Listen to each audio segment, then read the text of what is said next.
Good afternoon, community. Good afternoon, community. On behalf of the East Baton Rouge Parish School Board, we invite you to tonight's meeting on this Thursday, June 1st, 2023, for a public hearing on our board workshop for the 2023-2024 budgets. Madam Secretary. Okay, before we begin, we're going to enter into the invocation, which will be led by School Board Member Patrick Martin, followed by the Pledge of Allegiance, which will be led by School Board Member Shoshone Stewart.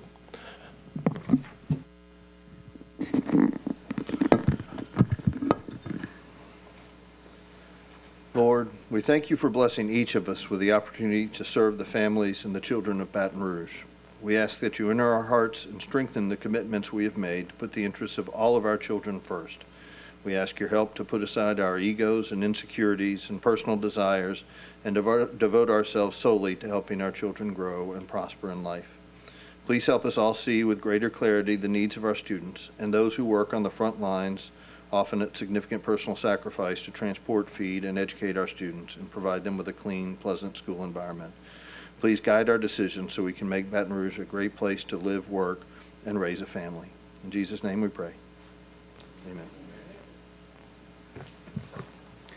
I pledge allegiance to the flag of the United States of America and to the republic for which it stands, one nation, under God, indivisible, with liberty and justice for all.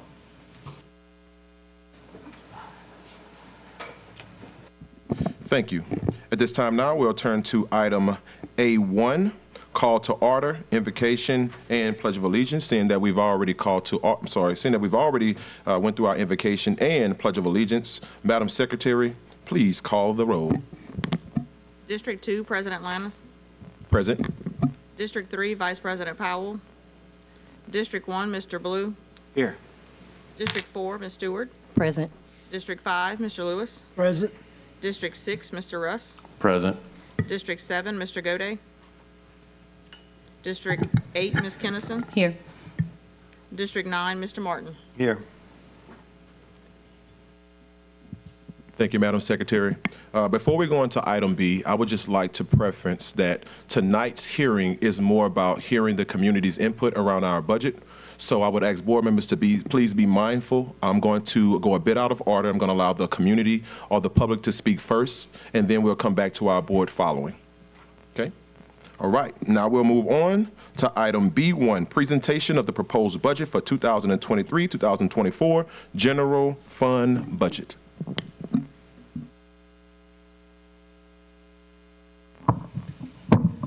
Good evening, board members and superintendent. I am pleased to present this balanced budget for the 23-24 fiscal year. The proposed 23-24 general fund budget includes staff recommendations for revenues and expenditures. Revenue projections are based on the revised 22-23 budget that was approved last month, and the public hearing was required by budget law and properly advertised in the Advocate. The financial summary for the general fund includes total revenues of $544.3 million, total expenditures of $544.2 million for an ending balance of approximately $137,000, and an ending assigned and unassigned fund balance of $111.4 million. The district has worked diligently to maintain a positive balance the past several years. With the sunsetting of ESSER, the district is working to redistribute the funding based on the needs of all of our children. This chart shows the relationship between student enrollment and general fund growth. The district is strategically placing staff in appropriate funding sources. This slide shows the fund balance over the past 5 years. ESSER assisted in the growth of our fund balance and has allowed us to be prepared for when the funds do sunset. The total projected fund balance, inclusive of assigned and unassigned funding, as of June 2024 is $111.4 million. The projected unassigned fund balance at the end of the fiscal year will be $91.4 million. Unassigned fund balance is the fund balance in which the district can use at its discretion. Projected assigned fund balance at the end of the fiscal year will be $20.1 million, inclusive of inventory cost. Assigned fund balance is the funding that must be used for a specific purpose. As a percentage of general fund revenues, it is projected to be 20%. LDOE has a requirement of 7.5%, and our board has a policy of 15%. By reaching this goal, we can ensure the district is financially stable and our fund balance is healthy. The next slides will provide you information regarding our projected revenues for the next fiscal year. Revenues projected to decrease by $5.3 million. Ad valorem tax collections are projected to increase by 1% or $1.1 million.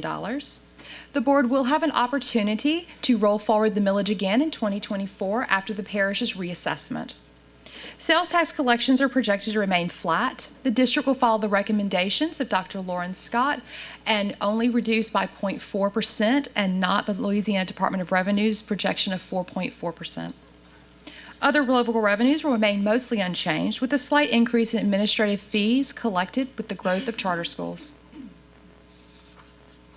MFP is projected to decrease by $2.2 million. The vast majority of this decrease is due to the wealth factor and the increase of sales tax collections by the district. Federal revenues will decrease by $4.6 million, with the sunsetting of ESSER and Title I funding decreasing due to a lower student population. The next slides will provide you information regarding our projected expenditures for the next fiscal year. On each slide, you are provided with both the revised and proposed general fund amounts. The position counts for proposed 22-23, revised 22-23, and proposed 23-24 are also provided. A reduction of $1.7 million in prior year encumbrances is also included. Regular education will decrease by $8 million, inclusive of streamlining staff by using student enrollment projections in the comprehensive staffing model. Textbooks and educational platforms will continue to be funded through the ESSER dollars. Magnet education will increase by $1.7 million through the ending of the MSAP grant and the opening of 2 new focused choice schools at both J.K. Haynes and Capitol High School. Special education will increase by $1.2 million as staffing is being appropriately aligned to the IEPs and the needs of our special students. Other instructional programs will decrease by $1.1 million. This is inclusive of our fine arts, athletic, and ROTC programs. Alternative school positions will be funded through ESSER and Proposition 2. Special programs will decrease by $1.1 million by including 38 ESL teachers strategically placed in ESSER funding. Vocational programs will increase by $0.7 million as the Pathways to Bright Futures program continues to grow throughout the district to our ongoing 9th grade cohorts. Pupil support services will decrease by $0.8 million as the district realigns both staff and student services to align to the strategic plan. Instructional staff services will increase by $1.7 million. Continued contract services and an increase in librarians are included in that total. General administration will decrease by $0.4 million. A total of 7 positions have been decreased. School administration will decrease by $0.4 million as the staffing model aligns with student needs. Business services will increase by $0.7 million due to additional financial software as well as printing equipment needed by graphic arts. Operations and plant services will remain flat. The reduction of funding from the revised budget for the reopening of the 3 new schools will offset the cost of the increased architecture and utilities. Security will increase by $2 million. This is inclusive of an additional security director as well as additional part-time, daytime security at all of our schools. Transportation will increase by $0.1 million. Our DERA funding is ending, and additional positions are needed with the decrease of the elementary transfer point as well as increased internships in the district. Central services will increase by $2.4 million. The departments included in here are accountability, human resources, information technology, and public information. A vast majority of these increases are due to the bringing back of technology hardware and software from the ESSER funds. The other use of funds will increase by $18.3 million for the continued growth of charters throughout the district. The special revenue budgets include in the district's grants and propositions. This allows the approval process to be seamless at the beginning of each fiscal year, and the board can review and approve all of the budgets at one meeting. Each of the slides has a compilation of grant types, including the count of staff as of February of the past 3 years, the actual 21-22, revised 22-23, and proposed 2023-24 budgets. As you can see, these are not all of the budgets that are in the special revenues packet. These are the major ones, so just noting these are the major ones. So Proposition 1 is the capital project account. It provides funding for the building of new schools and technology needs of the district. The staff included are technology team members that work throughout the district. For fiscal year 23-24, total revenues are projected at 53.9 and total expenditures are at 42.6. Proposition 2 provides funding for alternative school needs of our district, as inclusive of both instructional and administrative staff to assist them. For fiscal year 23-24, the total revenues are projected at $8.2 million and total expenditures are projected at $6 million. Proposition 3 provides funding for a percentage portion of every non-grant funded employee's salary. For fiscal year 23-24, the total revenues are projected at $41.3 and total expenditures are projected at $62.9 million. For the 23-24 fiscal year, an 8% raise to all staff paid on the teacher's salary schedule has been recommended by administration. Proposition 3 will fund this for 1 year. Special education grants, inclusive of IDEA, provide funding, staff, and supplies for our students that have IEPs and require additional assistance on their educational journey. For fiscal year 23-24, the total revenues and expenditures are both projected at $11 million.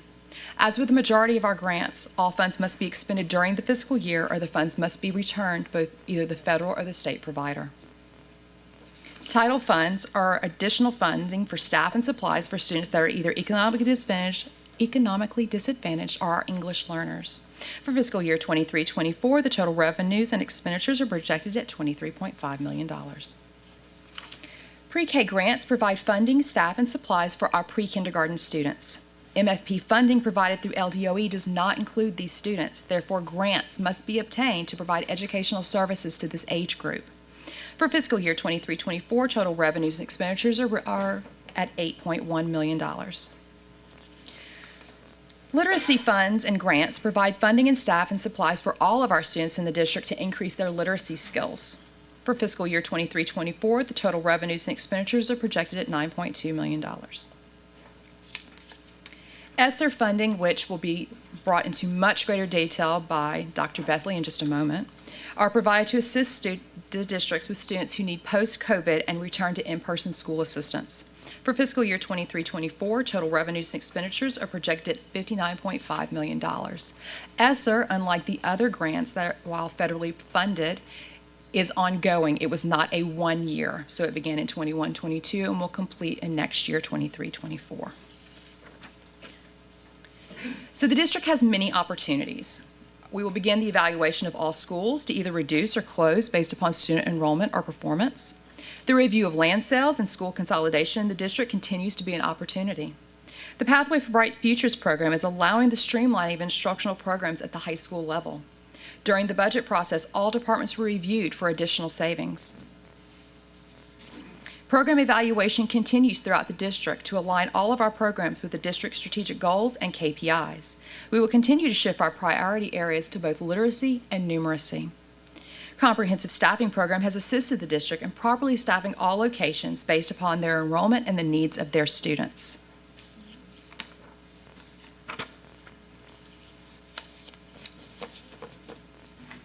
Thank you, Ms. Lopez. Does that conclude your presentation? It does. Would you like Dr. Bethley to go next? Yes, I would. Okay. Thank you. Greetings, Dr. Bethley. Thank you. Good evening to everyone. Okay, so I'm going to basically give you a snapshot of all the ESSER budgets that we receive and a line item of the expenses. So for the public viewing on this slide captures basically the budget terms that Ms. Lopez and I use throughout our presentations.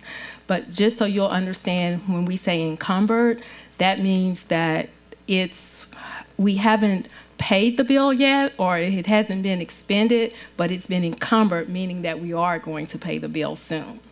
And when we talk about indirect costs and administrative costs, in the business world, that kind of means the same thing. But in our world, the indirect cost goes to the business operation of the grant.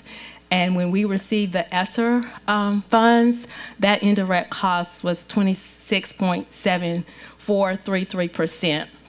And when you see administrative costs, that is expenses such as auditing or expenses that our office, that we use to operate the grant with the certain documents that have to be processed. So the next slide captures the overall view of ESSER dollars. So starting in 2020, 2021, we received ESSER 1, and it came in 3 buckets of funding, the GERF grant, which was the Governor's Emergency Educational Relief Fund, and that was only for technology.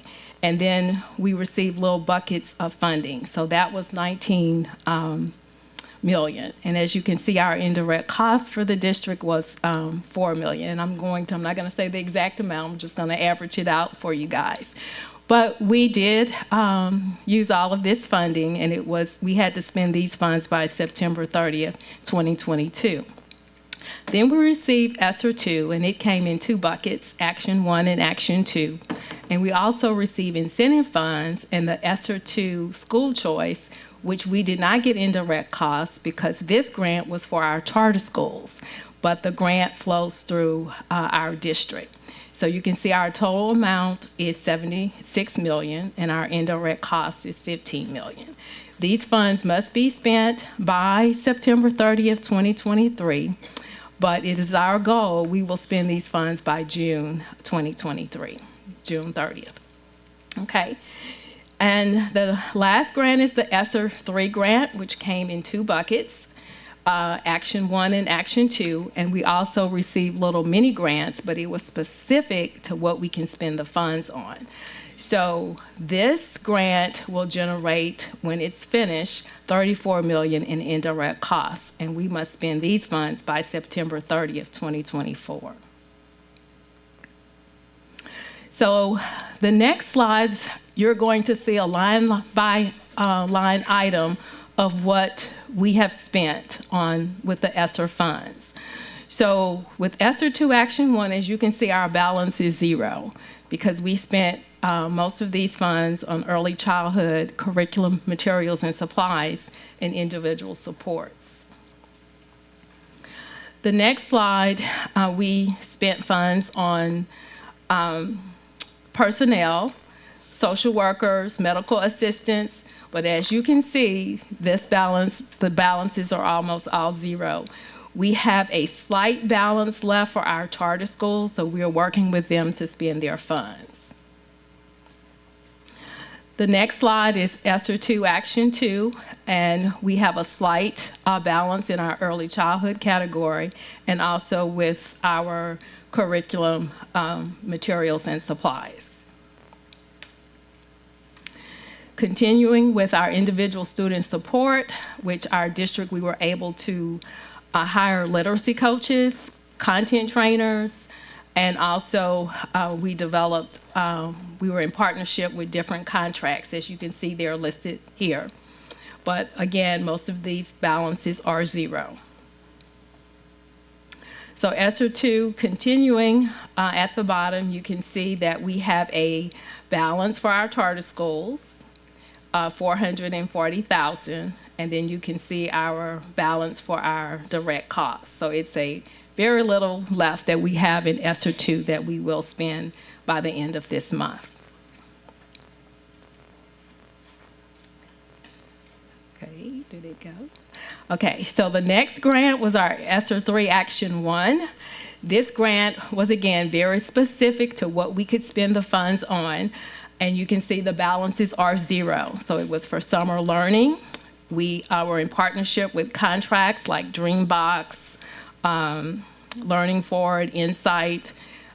We also allocated funding for the HVAC and also for social and emotional health. We were in partnership with 2 contracts, Rethink and Castle. So this grant, we have received all of our indirect costs, and as you can see, it's listed on this slide, $6.7 million. So our last grant is the ESSER 3 Action 2.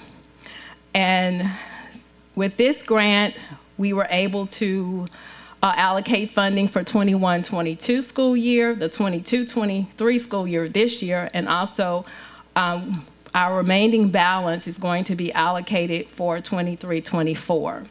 But we've allocated funding for expanded learning, for individual student support. As you can see, a list of all personnel is listed on this slide.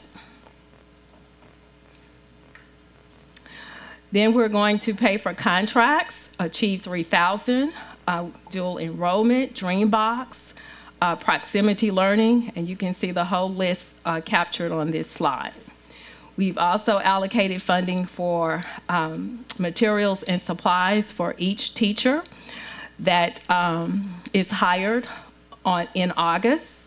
For the past 2 years, we have given the teachers a supply card to go to school aids, so we're going to do that again for the 23-24 school year.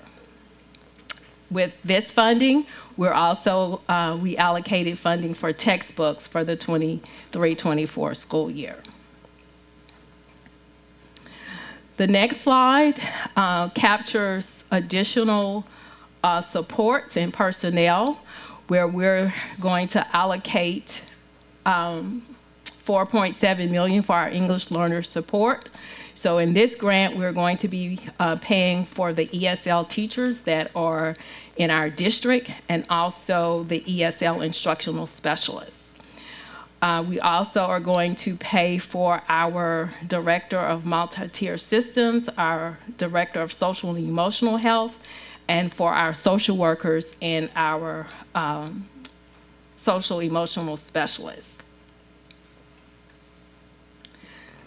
The next slide captures technology, what we have paid for in technology and what we are allocating for the 23-24 school year for technology. So when this grant is over, we're going to generate $26 million in indirect costs. So the next slide is a snapshot of the personnel that we funded with ESSER 3 Action 2 for this school year. So you can see the number of positions that were funded. The next slide proposes the 23-24 school year for ESSER 3 Action 2. And this is a list of all the positions that we're going to fund and the projected amount. And in this slide, as you can see, we're paying for 122 classroom teachers. The next slide captures the contracts that we are proposing for 23-24. And I've shared some of them with you earlier, but it's just a snapshot. And the next slide captures our materials and supplies that we're going to fund for 23-24.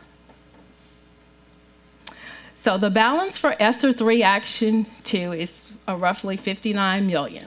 This includes indirect costs and administrative costs. So our direct balance that we have to work with is $46 million.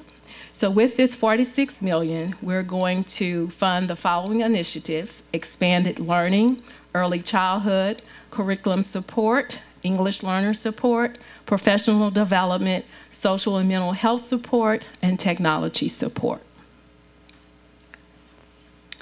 The next slide captures our Title I allocation. Our office is also responsible for processing the Title I documents.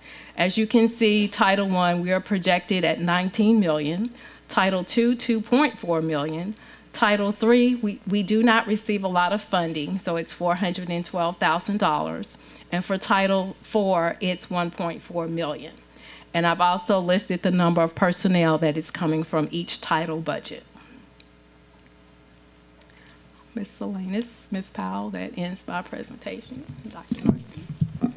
Thank you, Dr. Bethley. As I said before, now that we have concluded our presentations, any board members that were not here at the when we began the board meeting, I said that this is a public hearing, and because it is, we will go to the public first and then come back to the board for any comments. Given that we have 1 hour to conclude this public hearing, I'm going to ask that anyone that comes to the mic, please be conservative with time. Everybody's going to have 1 minute to speak on the item, and we're going to begin. We're going to go ahead and begin now. I'm sorry. 1 minute, yes, for the sake of time. And also to preserve enough time for board members if they have any comments or concerns based off those questions. I'm sorry. And the yellow cards in the lobby are the public comment for public hearing. That is correct. So if anybody wants to speak, please make your way to the into the hallway, grab a yellow comment card, fill it out, and then pass it to Madam Secretary. But we will go ahead and begin. First up, we have Ms. Storm Matthews. Pardon me, before we start, is 1 minute standard? Are we? It would not be standard. However, we only scheduled this hearing for 1 hour, and then we have to go into our committee of the whole. Otherwise, we would have to extend, and we have quite a bit of items on our committee of the whole. So that's the reason why we cut down or condensed down to 1 minute. Can we change that? Can we give the public enough time? Can you make a point in 1 minute? We can do 2 minutes Thank you. because you asked me. Thank you. All right, so public, you're going to have 2 minutes to speak. Thank you, Ms. Kennison, for your recommendation. I would just say, please be concise in what it is that you're discussing, and also please stay germane to the topic. Tonight, we are talking about our budget, simply about the budget. Thank you. Ms. Storm Matthews, you have the mic. So according to the new pay scale that was uploaded yesterday, my raise would be 6.836% because I'm on step 19, whereas a step 0 first-year teacher would be 7.5%. A 21-year veteran would be 7.07%. A 49-year veteran, yes, we do have, I think, 11 of those, 5.09%. They were hired in 1974. We consistently spit in the faces of our veterans, consistently, while giving out here to all these brand new people that have done not or have not put in the work, consistently giving stipend after stipend after hiring bonus after hiring bonus to brand new people who have not shown that they are going to stick around and put in the work to EBR. Now, this still isn't the support staff, so it's still a hard no, even if it was across the board the same amount. And I don't care that the biggest difference is only $300. That's irrelevant to me. And we still can't afford it, which me, Dawn, and Evelyn have been saying since the spending started. So, also, and it still comes out of Prop 3, which is irresponsible. But more importantly than this, let's talk about EBR readiness. You guys can see from page 174 to 176 in your budget that there is not a single teacher that is budgeted for EBR Readiness Middle School. Y'all are skipping 3 board votes, 2 grade configurations, and 1 school closure. Now, with everything that happened at EBR Readiness last year, we're supposed to be splitting up those populations, making them smaller, not sending K through 7 to one school and 8 through 12 to another school. So we're trying to make the situation worse because we really need over age 6th and 7th graders with the babies. Also, you can look and you see that okay, there goes my time, but before it's done, like I said, me, Dawn, and Evelyn told you so. Thank you, Ms. Matthews. Next, we have Mr. Jason Harris.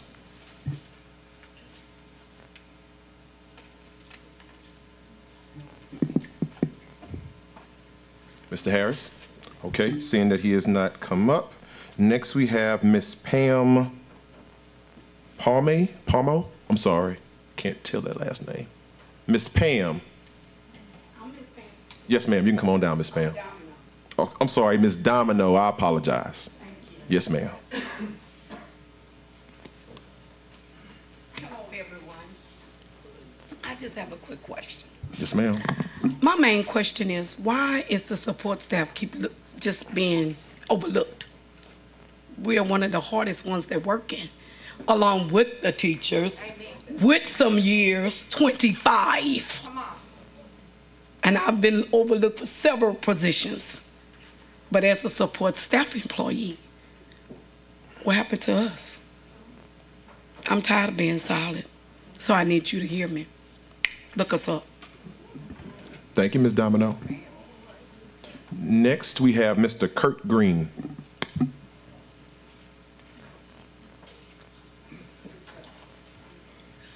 Hello, some of y'all, it's been a while. First of all, you've probably heard it before. When you make a budget, it's a moral document. It's what you think is important. And I'm going to have to echo her sentiments. Our school does not run without support staff. We know what the teachers do in the classroom. I can't do anything I do without my support staff. Paraprofessionals, we don't talk about them enough, what they do enough for an office personnel, what Mr. Ricky does at our school for Hess. All of these people create our school and our environment. We don't educate the children without them. None of it goes without that front office staff. They have to be just as important as everybody else. You have to treat from the janitor to the CEO the same way with the same level of respect. You just have to. That is our moral document. If they are not in there, then our morality is faltered when we look at this budget and how we spend our money. It's that simple. All teachers need to be valued. All support staff need to be valued. And it's not just the money. When y'all have these further discussions, it's not just money. That's not the only reason they are flying out of here like crazy. It's not the only reason we lost over 16 people at our school this year. It's more than that. So look at the money, get that right for teachers and support staff, and then look at everything else that is driving these teachers out of East Baton Rouge. Thank you. Thank you, Mr. Green. Ms. Joyce Berry, you're next. How are you, Ms. Berry? Great. Yes. I'm going to echo as well on Ms. Pam Domino. I've been set back. I'm a support worker, and we are the face of EBR. I get so tired of the same thing over and over again. Every time we try to move up, we get set back. I've been trying to get another position since about 10 years now, still in the same place, not moving. The money ain't moving, nor me. And everything is steady going up. And we have to go out there and look for 4 or 5 jobs to make it. It's sad. So please help the support workers. Thank you. Thank you, Ms. Berry. Next, we have Ms. Angela Reams-Brown.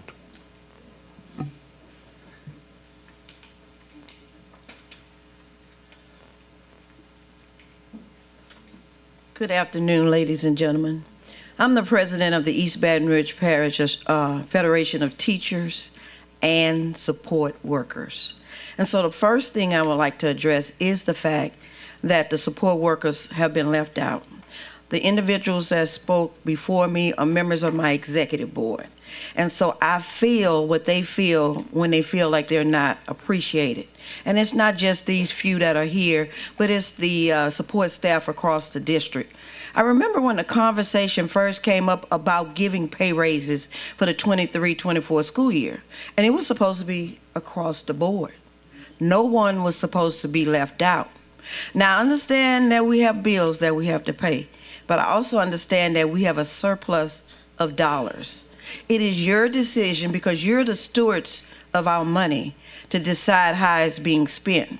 But we do expect you to be fair. These individuals who are considered support workers have bills just like the rest of us. And I'd like to see a budget that reflects them receiving a pay raise as well. Thank you. Thank you, Ms. Reams-Brown. Next, we have Ms. Farrelly Jackson.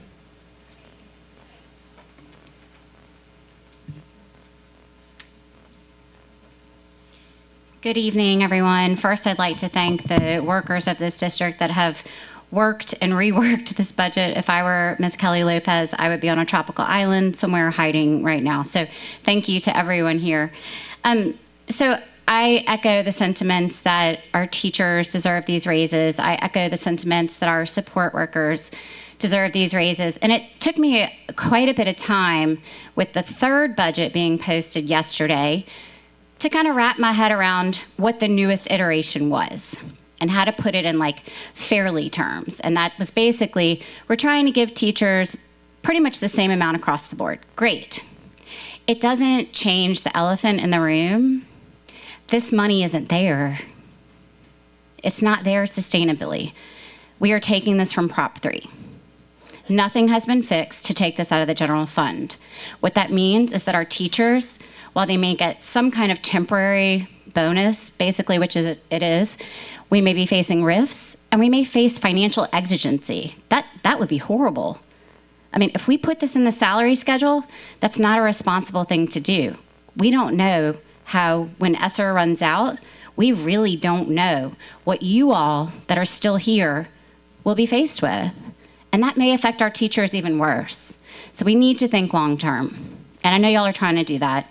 And thank you. But it's the third budget.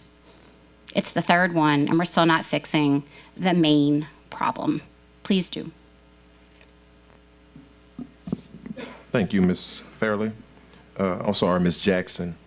Next we have Ms. Patty Merrick.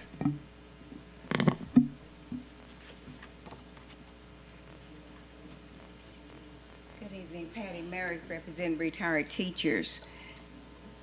The word budget means a lot of things to different people.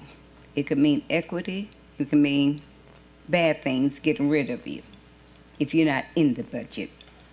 One of the things about teachers are to perform a job, and many have. Many are still in your system. 40-some years tells a lot about a person still in the system. It's not because they can't go anyplace else. As they spoke about support staff, there's no way you can clean your house without a mop. There's no way you can clean your house without a broom. There's no way you can clean your dishes without a dish towel. So everything about this system and everyone that works in this system is very important to the system. But you cannot, your own dog will bite you if you don't continue to feed it or treat it well. And we have a rift in our system with our employees against employees.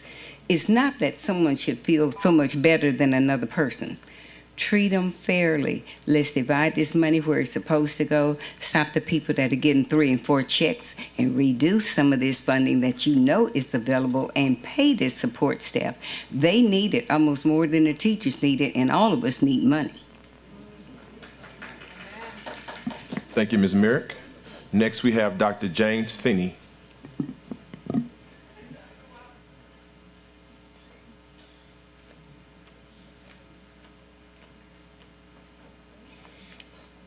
Thank you. As a member of this community, I'm embarrassed that the administration, less than 25 hours ago or 26 hours ago, presented yet a different, ridiculous, unsustainable, hypothetical budget that I don't think anybody has any belief will actually get passed. You're wasting the public's time. It's absurd that you're proposing to give a generous raise that you, by the way, can't afford and probably won't actually do, but it's going to take all the energy out of the room while we're talking about it. You're going to give a big raise to 2,622 people out of 5,403 employees. I'm pretty sure the other 28,700 and change employees will feel slighted by that. Particularly the people that took the instructional coaching positions that will now be on a salary scale, if you adopt this ridiculous proposal, that is worse than what the incoming teachers are getting. I'm sure that's not what is intended, but you're paying people an awful lot of money to produce a serious budget. So aside from the salary schedule, you've got a hidden proposal to close an alternative middle school that you haven't discussed. So I hope you don't dare pass the budget in its current form. You're terribly overspending on a few choice programs. Eva Lagarde comes to mind particularly, where you have way too many adults for way too few students, and you're shortchanging other schools, and there doesn't seem to be any pattern. And you're shifting an indeterminate amount of money, raises or not, over to Proposition 3, and I don't think that's responsible without it being clearly stated. Thanks for your time. Thank you, Dr. Finney. Next, we have Ms. Teresa Augustine.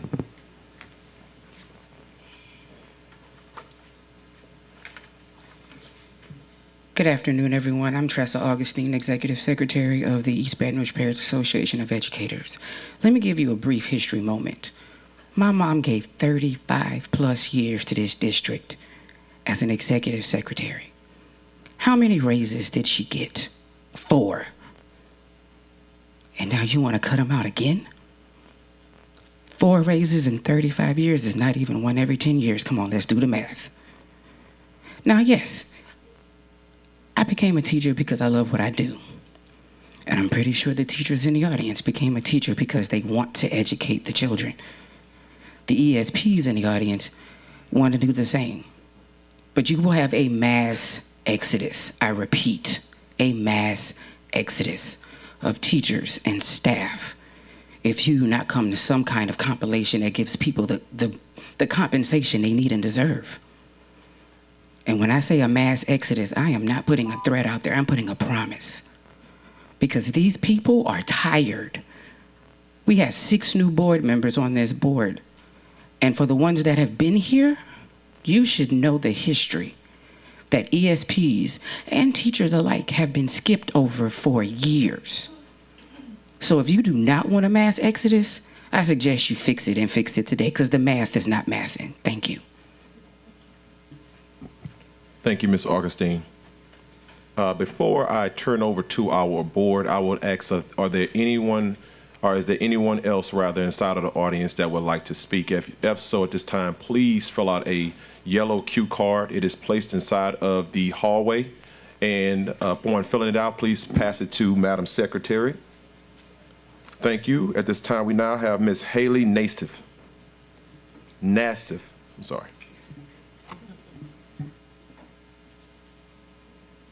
I was not planning to speak. I was here for support, but I wanted to lend my voice to this because I feel like it's an important topic. I want to echo what Dr. Finney and Tressa said. I'm a former EBR employee.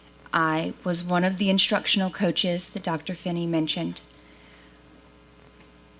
I've left EBR because my qualifications and my worth outpaced the compensation, but more importantly, the respect EBR was able to offer me. I've moved on to higher ed, but I've continued to do mentoring with teachers looking, or students looking to enter alternative certification programs, and new teachers going through alternative certification programs. In the time since I have left EBR, I have weekly received calls from teachers telling me that they want to know how they too can get out. How did I get out? How did they get out? In that same time, I've gotten one call from a non-educator asking how they can become a teacher. We are looking at a crisis level mass exodus. Our support staff deserves a raise. Our teachers deserve a raise. And it needs to be done sustainably, because every day we all drive past a billboard that says Ascension Parish loves teachers, advertising what they're going to do for them. Our children are important. We have got to educate our children. We need the best possible educators and support staff for those children. And that's going to come with giving them the compensation and the respect they deserve sustainably, without rifts. That's what you're tasked to do, and that's the expectation of the community. Thank you. Thank you. Next, we have Ms. Tamara Espinoza. I'm sorry, is that Dr. Espinoza? I'm sorry. I apologize. I was just making sure. I don't know, baby. I'm gonna leave that to Dr. Narcisse. How y'all doing? I'm Ms. Espinoza. Full disclosure, I am applying for a principal position at Northeast, but I am speaking on behalf of administrators, because this budget takes away the assistant principals that was just put in elementary schools. When you take those away, that means for Northeast specifically, there will be no assistant principal. They're getting a part-time literacy coach because they'll be sharing that one and continue possibly sharing our math coach with the high school. That's 3 members of this ILT team by itself. Yes, we have 209 students, but we have 4 classrooms with we have a whole autism class. We have several, 3 other ESS classes that offer resource. These children need support. And then you're going to say, but you want a principal to keep doing the same thing. As an assistant principal this year, I taught 4 classes on top of test coordinator, on top of doing discipline, on top of all my other duties. I was there till 5, 6 o'clock trying to get my assistant principal work done. We all would love a raise, but we can't afford that at the expense of the children we're here to serve. I'm good. I will make it work. Y'all know, some of y'all know I work 2 jobs. I ain't tripping. And I'll work 3 if I have to, because this is what I'm called to do. But we have to do what's best for kids. You talked about closing schools, and I'm sure Northeast is on that block because they only have 209 students. But that's 209 students in Pride, Louisiana, 70770. Nobody's trying to go out there to work with those kids. And you will put those kids on the transfer bus for over an hour. Over an hour. And I just want you to think about the children and put a face to these children that will be impacted by this budget, because that's who you're going to impact. We adults will be okay. We'll find a way. But them babies don't have a choice. Thank you, Ms. Espinoza. Seeing no other cue cards at this time, we will now turn to our board for comment. I am in the queue first. The first thing I want to say is to the community, to our teachers, to our support staff workers, to anybody that contributes to the East Baton Rouge Parish school system every single day, every single year, thank you. Because this is what we needed to hear as a board. We needed to hear your voices and get your input as to what the priorities look like for our district and the importance of us getting this right. I think we have been very clear, and if we haven't been very clear, I want to be clear in this moment. This is not a finite budget. We're going to get it right. We have on the agenda right now to have another hearing on the 15th. Where was a town hall meeting that we held on Tuesday, which was well attended, by the way. Thank you and kudos to anybody that could make it. The takeaway was from the community tonight was they want more town halls. They want to be heard. They want more input. And that's what we need as we continue to strum through this budget. We need to hear your voices. Something that I heard that has resonated not only inside of this room, not only on Tuesday, but has resonated time and time again, is that support workers have been overlooked, teachers have been overworked, and now they want to be properly compensated. I want it to be understood tonight, before I get off the mic, I will not approve a budget that does not include pay, equal pay and fair pay for teachers and support staff. I just want to start there. And I'm not grandstanding. I'm not trying to get applause. I just want to be clear about that before we leave out of this room tonight. We're going to continue to go through this budget. What I will applaud and say is this budget is better than what we started off with, and it's going to continue to progress. Although June 29 is the day that we have on the agenda to approve the budget, we have until September to get this right. Now, I'm hoping we don't have to extend to September, but if we have to, I want to be clear, we will. We do not want to see a mass exodus out of our district. We see what is happening in Livingston Parish, not to throw them under the bus, but guess what? It doesn't take a rocket scientist to see that if we don't get this right, what's going to be the end result. We love our teachers. We love our support staff, and we're going to show you as we continue to work through this budget, but we need you at the table with us. We can't do it without you. We need to hear your voices, and we need you to continue showing up so that we can continue to go to work for you every single day. But we're going to get this right. I just want you all to understand that. And I'll just stop here. 3 top priorities that we heard over the course of the last month. Pay raises for teachers that include support staff, school safety funding, and cleaning services that have to improve. Now, I want you all to understand this. As we dialogue about this, as we continue to work through this, it's going to take us time. We didn't get into this overnight, but I promise you, we're going to work this out. We're going to get this right. and you're hearing it from us. We are committed to doing this, and we're going to continue to do it. So I'll just stop there. Madam Vice President, you are next in the queue. Thank you. I will reiterate President Lanus' statement with saying, first of all, thank you so much to everyone who came out and has shared your voice or has supported someone else who has spoken up on your behalf and on the rest of our community's behalf, whether it's educators, whether it's support staff, whether it's the community just in general. And I will just go back to my colleague's statement from EBR AE. She mentioned that there could possibly be a mass exodus of teachers and support staff. And so my question to my colleagues on the dais is, what will that look like if we were to have a mass exodus of teachers and support staff? We talk about issues in our community, and those issues generally come from a lack of support. When we think about our criminal issues that we have, our kids who we consider to be quote unquote at risk, what would that look like if they had even less teachers than what they have now? What would that look like if they did not have that support that they needed, those child-specific paras, those cafeteria workers who make sure that they eat what they need to eat so that way they're not starving? You know, and then when we think about we've talked about cleaning services. I had a conversation just yesterday about if we don't have our places clean, that's what leads to allergies and sinus issues and beyond. And so that's what we have to consider when we think about this budget and when we think about where we go as a school district from here on out. Thank you.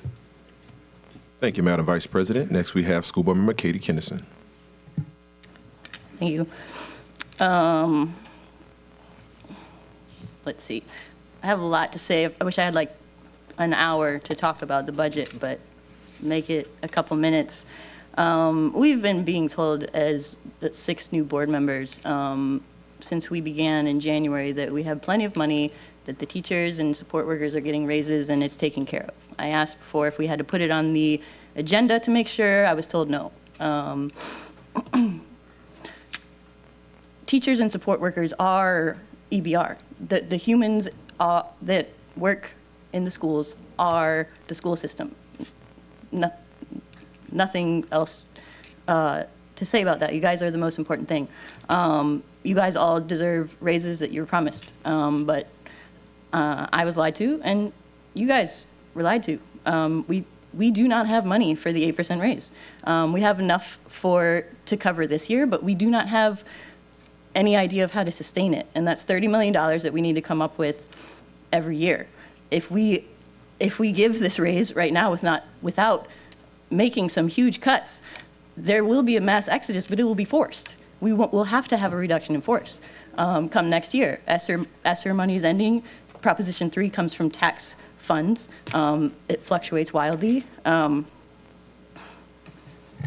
what I want to say here, pardon me, I'm going to read from what I wrote. Trust is the foundation of any relationship. Trust is not something given, it is something earned. Honesty is essential in a trusting relationship. Being honest with yourself and being honest with others are the building blocks of having good character. To be a good person and to have good character is essential to live a successful life as a human, but more importantly, to teach a child to be a good person and to have good character, you must lead by example. It is impossible to teach a child to be honest if you're not honest yourself. It is impossible to teach a child to be responsible if you are not responsible yourself. And it is impossible to teach a child to plan for the future if you cannot plan for the future yourself. We here are in the market of educating children. It is our duty to take care of ourselves and to be the very best people we can be so our next generation can learn how to be good humans themselves. People need to feel safe and need to feel cared for to function properly and to grow, children and adults alike. We here have to exhibit good character to build trust among the 6,000 employees we manage so they can feel safe and cared for, so they can function properly, grow into their highest selves, and in turn, be effective stewards of passing on those sentiments to the children in the classroom. Kids are always watching, and they're gonna learn from the adults around them. And they're gonna learn, and they're gonna learn from the adults around them. I lost my place. Whether that's good habits or bad ones. And while setting policy and managing budgets may be the tangible parts of our jobs up here, our most essential task is to exhibit good character, to care for one another, and to show our children that there is goodness in the world, there is hope for the future, and that if we all try to be genuinely and authentically the best selves we can be, we can heal together, we can grow together, and we can give every child the education that each one of them so deserves. This budget is a mess. This budget is not something I can even remotely begin to vote for. We have a lot of sustainability issues. We're not taking care of the people in EBR. I don't know. I don't know what the answer is, but we're going to keep plugging away. You guys are the most important thing.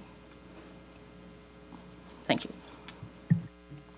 Thank you, School Board Member Kennison. Next, we have School Board Member Patrick Martin. Thank you, President Lannis. I'd like to, of course, second everything that you and Vice President Powell and Ms. Kennison talked about in terms of the amount of respect and appreciation that I have for everyone who works for us to serve the children of this parish. You do tremendous work every day. You do it in tremendous difficulties that have increased, I suspect, over the years as the support you get to provide the support you provide to the students dwindles rapidly. You know, we have limited funding ultimately for the budget for teacher pay raises and whatnot. Money is a limited commodity, but respect is not, right? And there is no reason that we can't show you respect that you have earned over years of hard work. And so I'm dismayed that many of you feel that you are not respected by the East Baton Rouge Parish School System. And I'm committed to trying to change that. Now, in terms of raises, I think we have to ask ourselves a whole lot of questions because, as Ms. Kennison points out, the proposed budget does rely heavily on surplus funds of one form or another, and would require us to take some significant budget reductions to make it sustainable over the coming years. I'm not saying that's not possible, but it just is a reality that we have to deal with. I don't see any circumstance whatsoever where we would ever allow for the need for a reduction in force or anything like that. That's not going to happen, I think, while any of us have any breath in our body. But I think we do have to ask ourselves, at what cost does a pay raise come? If the cost of a pay raise is increasing the teacher-student ratio to the absolute maximum allowed by law, and that makes the working conditions of the teachers and the bus drivers and everyone else more difficult, then have we really gained anything, right? Was that worth that extra work, that extra headache, that extra stress worth whatever amount of raise that we gave? That's a big trade-off that I think we need to consider. If you look at national surveys of teachers who have left the profession, what I've seen, the overarching principle is it's not so much that they don't get paid enough, though they don't. It's that they don't get paid enough to put up with the stuff they have to put up with in the working conditions that they have to work in. I have friends who teach in private school making less money than public school teachers. They could make more money moving over to the public school systems, moving over to the very best public school systems, schools that we have, and they don't do it because they're concerned about the working conditions and the perceived lack of respect that many of you have mentioned tonight. And so I don't want us to lose sight of the importance of the working conditions and the stress that we put our teachers and our support staff under. And I just ask that we consider all of those issues as we work through the budget. Thank you all very much. Thank you, School Board Member Martin. Next, we have School Board Member Michael Gode in the queue.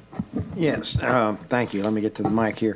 I, too, want to tell everyone how much I appreciate the hard work that they put into all of this, and I told some people before coming into this meeting that any budget I vote for is going to have a pay raise in the salary schedule for teachers and for support workers. So to me, that's got to be a given as we come through this. But I have some, as typical, I'm a numbers guy, so I'd like to go back to the presentation. I have a couple of questions that I have on the presentation. Okay, Ms. Mr. Gode, Lopez. I'm sorry. Because of the time, I'm going to extend Board Counsel. Could you give some, feedback? As chair of this meeting was noticed until 6 p.m. Well, let me clarify. The COW was supposed to start after this meeting or at 6 p.m. So this meeting can be extended by the chair at your leisure. I just have a few questions. I'm not going to go into detail. No problem. I just wanted to verify. So we can continue. Yes, sir. Go ahead. Ms. Lopez? Yes, thank you. If you go to your presentation where you show the general fund enrollment to staffing slide, couple of points on that. Sure. Are the enrollment and staffing numbers in there, those look like to me that those are the budgeted numbers in each year Yes. and not the actual numbers? Yes. Okay. Would it be possible to have actual numbers in that? Or I guess budget is okay, but I also noticed the enrollment for this year is 30,827. That's district only. I didn't include the type 1 charters. Yeah, I understand that, but that's for every year? The type 1 charters are not in there also. They shouldn't be, no. So are we projecting a 3,000 student drop from last year to this year? Yes, that's a rejection, but I can recheck it for you. And also the 4749, that must be an old budget number because the budget number you just gave us on the I'll enrollment recheck chart It could be is, a typo on my part. I'm sorry? I can recheck it. It may be a typo on my part. Well, the number is really, let's see, 4340, which is actually below the budget from the prior year, not an increase. Sure. So I think there's some issues in this chart that need to be corrected. I also want to point out, though, as we talk about, and I agree, we need to give teachers a pay raise. We can't balance budgets on their back. But when everyone came onto this board, they recognized that there are some severe structural changes that need to be made. And the structure we have today is what's not sustainable. And that's what's driving our budget. You know, we look at here, and if your number of 30,000 is correct, that number back in 2013, 2014 was 40, or 2012, 2013 was 41,000. And it was even bigger than that in the past, and we haven't closed any schools or maybe one school in that entire time where we have 25 to 30% less students. And so we cannot maintain financially the same structure we had for 40, and I think it even goes back to 50,000 students. Now that we have 30,000 students, there will be hard choices that need to be made. And if you want a sustainable budget, you have to make those hard choices because that is what drives sustainability. We have to look at these things, and this is going to be, you know, to me, as soon as we finish the budget in July or August, I'd like to see two things.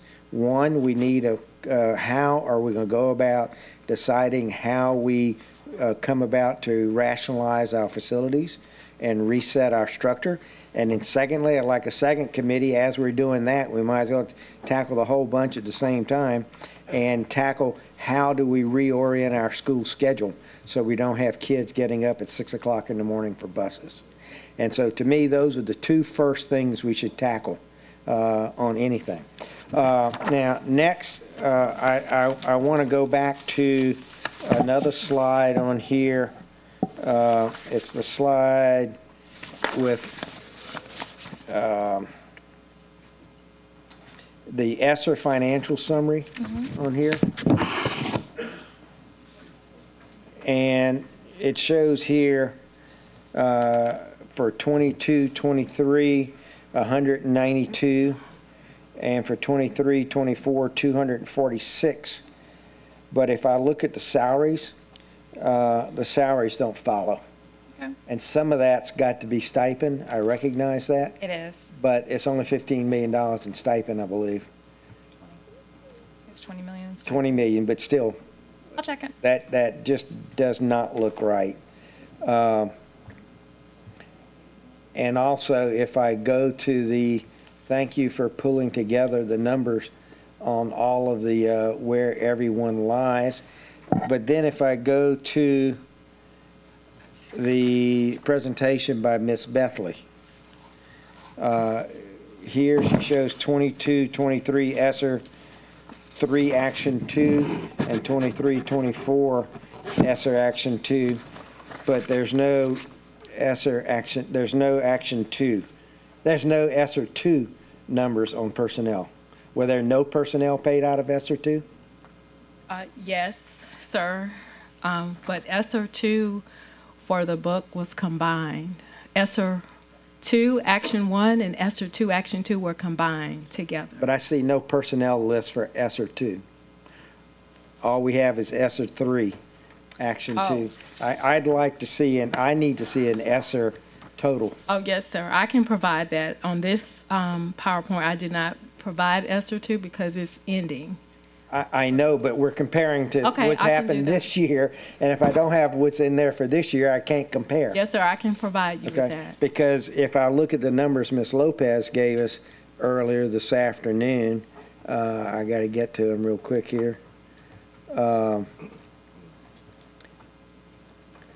Ms. Lopez shows us 195 people in total ESSER funding for this year, and then 222 for next year.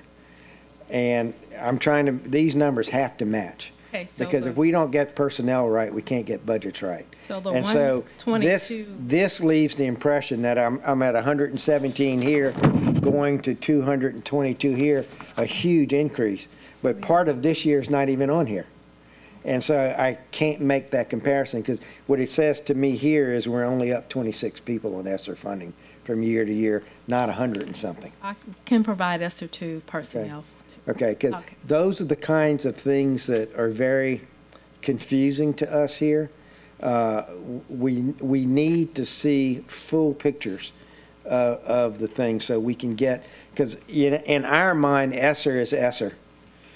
It doesn't matter if it's ESSER 1, ESSER 2, or ESSER 3. I know in your mind that's very, very important because you're tracking the grants and all that sort of stuff.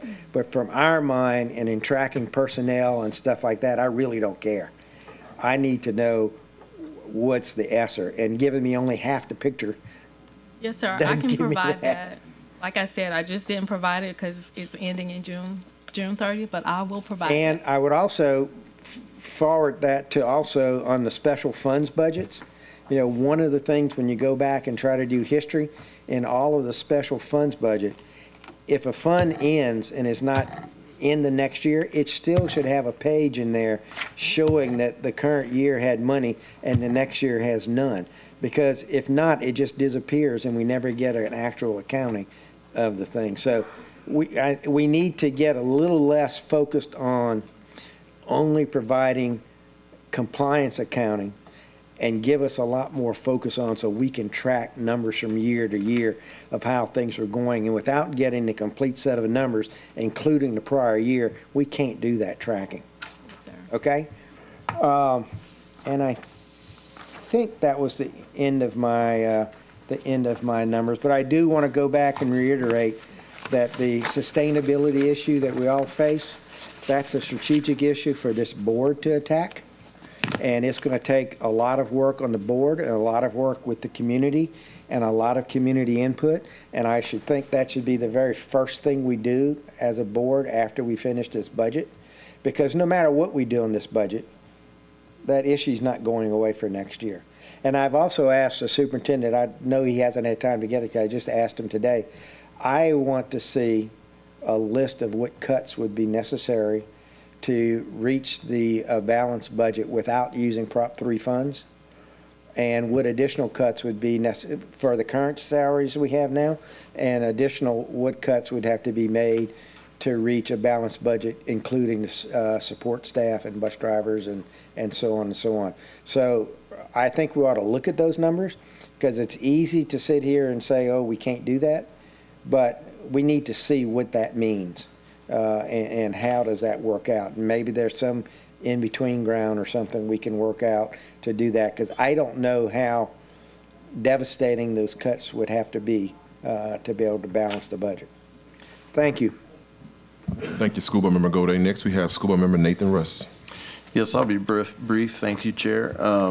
I just want to make a couple statements about our budget. It's, in my opinion, not indicative of the priorities of the board, the budget that you see before you today. I think there's a lot of work left to do. I think we all appreciate the feedback that we've had from our community and hearing what is important to our staff across the board.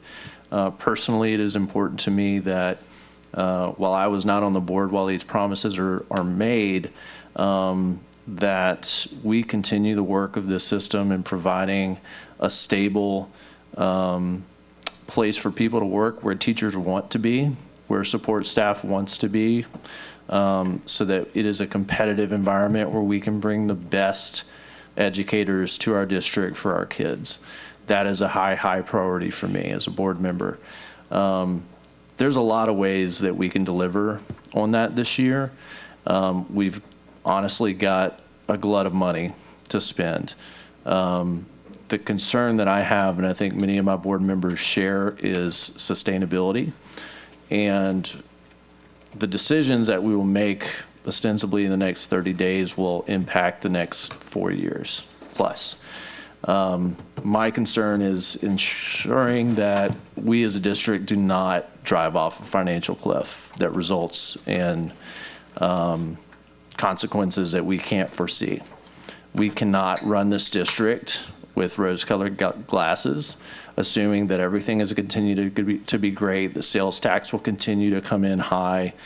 I think that there's some very conservative estimates on some of the things that we see in our budget as it's presented, but in the end, we have to continue to streamline this district until we see growth.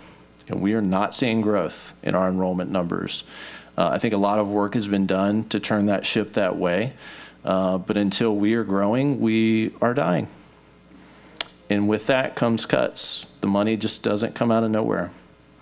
And so we have to decide as a board and as a district, where are we comfortable doing that today? Because if we don't do it today, it's going to happen next year and the year after. If you don't make the decision, it will be made for you. So we have a lot of priorities to weigh and some really tough decisions ahead of us. And we're going to be working hard on delivering that with our administration. And hopefully come with a budget that shows the respect to our workforce that they deserve. Thank you. Thank you, School Board Member Nathan Russ. Seeing no other names inside of the queue at this time, and the hour being 6:12, that is going to conclude tonight's public hearing. Immediately following, Madam Vice President, it is now your meeting. The Committee of the Whole will soon begin. Is it within our, I guess, privileges to take maybe a 5-minute? Yes, ma'am. So we'll take a 5-minute break, coming back at 6:17. It is 6:12 p.m. right now. Board members, don't forget to log into Board Docs.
Good evening. This is the Committee of the Whole meeting of East Baton Rouge Parish School Board. This meeting is now called to order. There we go. Okay, if we can entertain a roll call, please.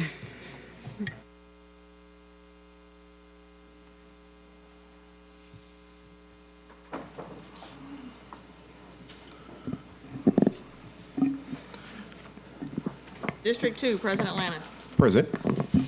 District 3, Vice President Powell. Present. District 1, Mr. Blue. Here. District 4, Ms. Stewart.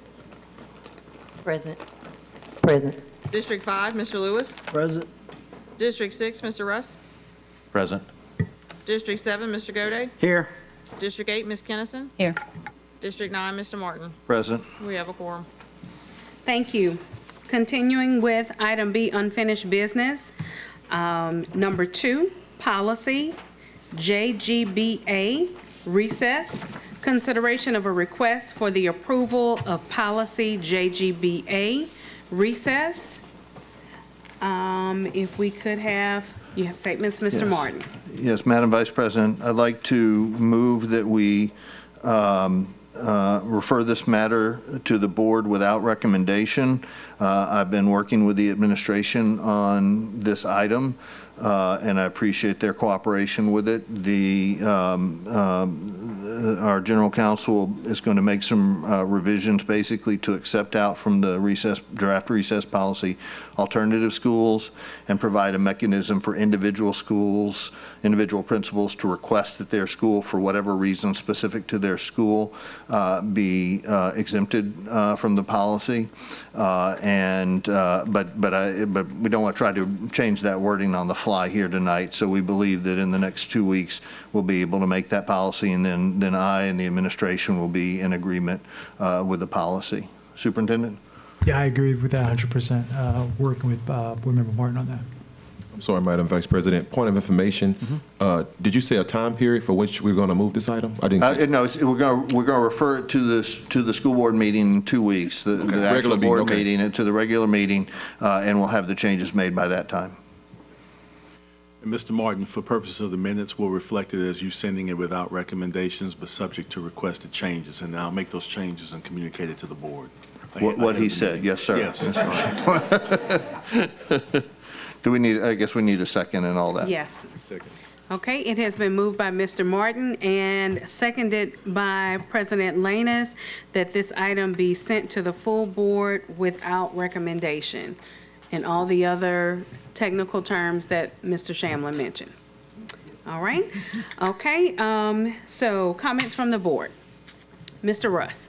Yeah, just a quick question to either Dr. Narcisse or Patrick. Under what circumstances do we foresee that a school would want to apply to be exempt from that policy? It's a great question. I don't see any issues, but it'd be hard for me to tell you what I think right now on that. I mean, different schools have different setup that they have in terms of how they may go about the process. But I think it would be, it'd be hard for me to say what that is right now. And if I may, I think the idea is one, I agree with Superintendent, it's very unlikely that anybody's going to do it. The idea that we've discussed is that the request for exemption would come back to the board, not just to the administration. And there'd be someone that I don't think we're going to be besieged with requests. There may be particular staffing issues or school layout issues or something like that we don't want to try to, we want to, as we have tried with this draft recess policy throughout, to be as flexible as possible while making the commitment to our kids that they get the kind of mental break that they need in the middle of the school day. Okay, yeah, my concern is, we're jumping through hoops to institute this policy to ensure that we kind of enshrine this time for our kids, and yet then we're also going to provide a loophole to said policy. Doesn't really make sense to me, but I suppose I'm open to it if there's a mechanism to bring it before the board, but then you're going to bring politics into it, in my opinion. So be happy to talk about it, but it worries me. Thank you.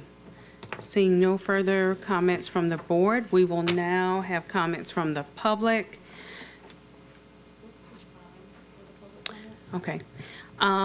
Considering the length of the items that we do have on our agenda tonight, and the time has already been well spent, I would like to ask that our public comments be limited to 1 minute, and then that our board comments be limited to, is it 3 normally? 2 minutes. All right, so let us proceed as previously mentioned. So Dr. Feeney.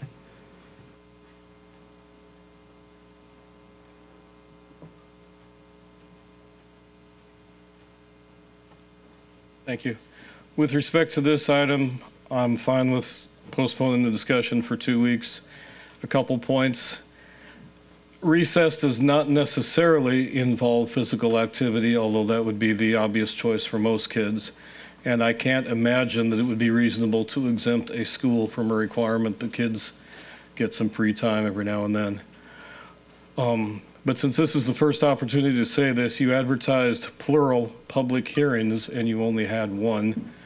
So you didn't comply with the notice you posted in the paper.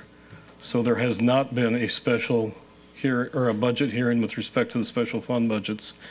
And you'll need to rectify that before you can consider that budget book. Thank you. Thank you, Dr. Feeney. Seeing no other comments from the public, we will return to comments from the board. Okay. Seeing none, we will now vote on the item. Madam Vice President, can we do a roll call, please? Sure.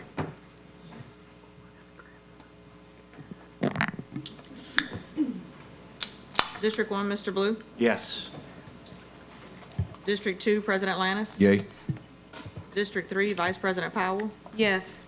District 4, Ms. Stewart? Yay. District 5, Mr. Lewis? Yay. District 6, Mr. Russ? Yay. District 7, Mr. Gode? Yes. District 8, Ms. Kennison? Yay. District 9, Mr. Martin? Yes. Motion carries.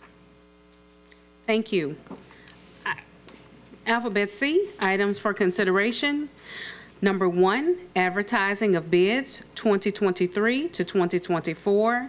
Consideration of a request to authorize staff to advertise, receive, and award bids for materials, equipment, supplies, and services through June 30th, 2024 to the lowest responsible bidder, proposer, meeting specifications and all state and federal requirements for quotes and formal invitations to bid. Is there a motion? Okay, it has been moved by President Lanus. Is there a second? Seconded by Mr. Ballou. We will now entertain comments from the board. Ms. Stewart. I have a question as it relates to, I guess it says advertise, receive, and award bids. Is this for a particular amount? Is this for a particular amount with these bids that can be awarded, and is that without board approval?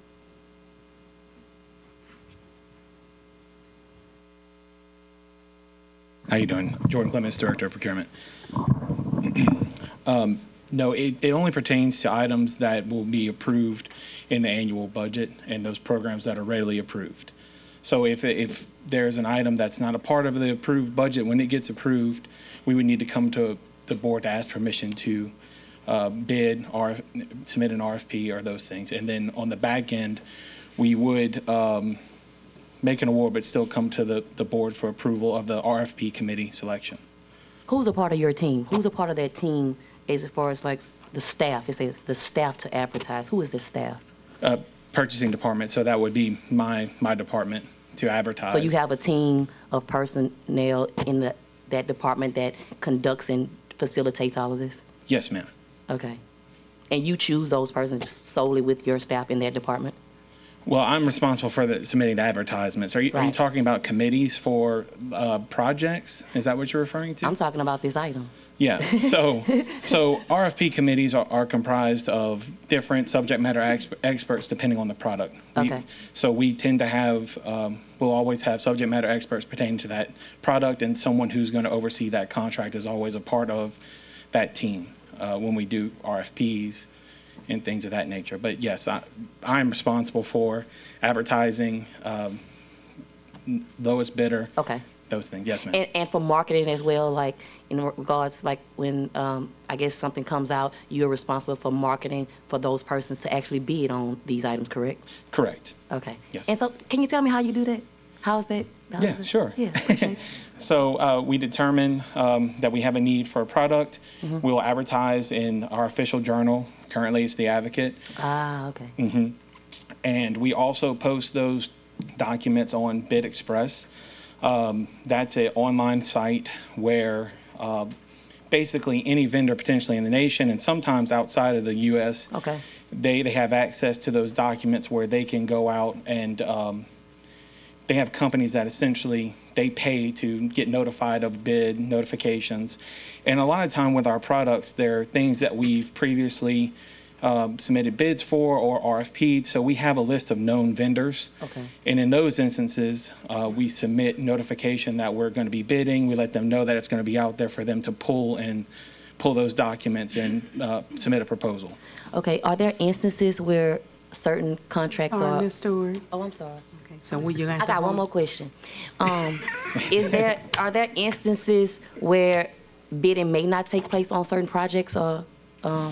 That's my last question. Yeah, so in the instances of where we're procuring something, there are items on state contract are part of cooperative agreements. Louisiana law allows us to move forward with those purchases without going through the bid process. But the bid process has been done at the state level on those cooperative purchase agreement level. So it's been properly vetted and bid, and we're just approved to utilize those contracts. Thank you so much. You're very welcome. Thank you, Ms. Stewart. Okay, Ms. Kennison. Come back, please. Sorry. I'm assuming since this item is on the agenda, it's a change in procedure? No, this is done annually. Yeah. So we've been doing this the whole time. But Correct. one thing you said that I find interesting, so basically this is a blanket approval of anything that's put in the budget that we, right? Correct. Okay. Anything that's part of it is approved by through the budget, yes. Okay, so that would require a line item fine tooth comb if we, as a board, had any issue with any of the... Not necessarily, because if their purchase is tied to the program, some of these items might be materials and supplies, so you don't have specific line items. You have a line item for material and supply, but it may not be, I'm just using an example, pens, paper, those kind of things. So there is an item tied to it that would be paid for out of that funding source, but it may not be as specific as I think what you're referring. Okay, and you're saying we've been doing it this way for how long? I know my predecessor was here for 7 years, and he did it the entire time. I'm not sure if his predecessor did it that way.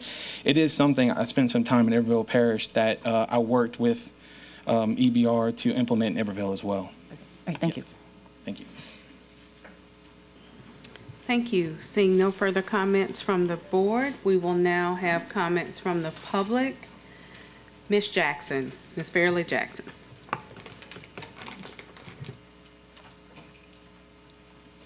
Thank you so much. I actually had not planned to comment on this, and I was going to hang out and comment on many other ones, but actually this is kind of the root of it all. So I'm going to comment on this.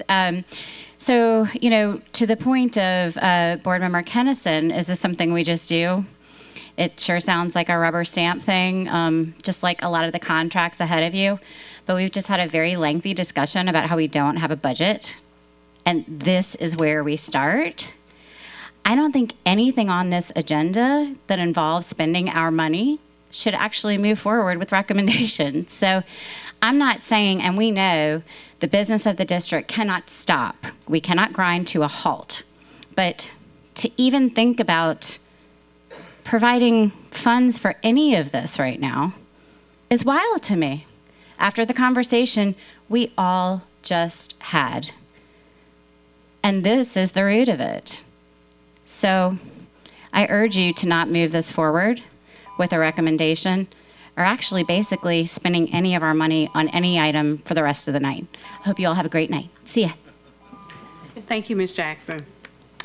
Okay, seeing no further comments from the public, we will now return to comments from the board. Mr. Gode. Thank you, Vice President Powell. I think there's a little bit of misunderstanding about what this item actually incurs.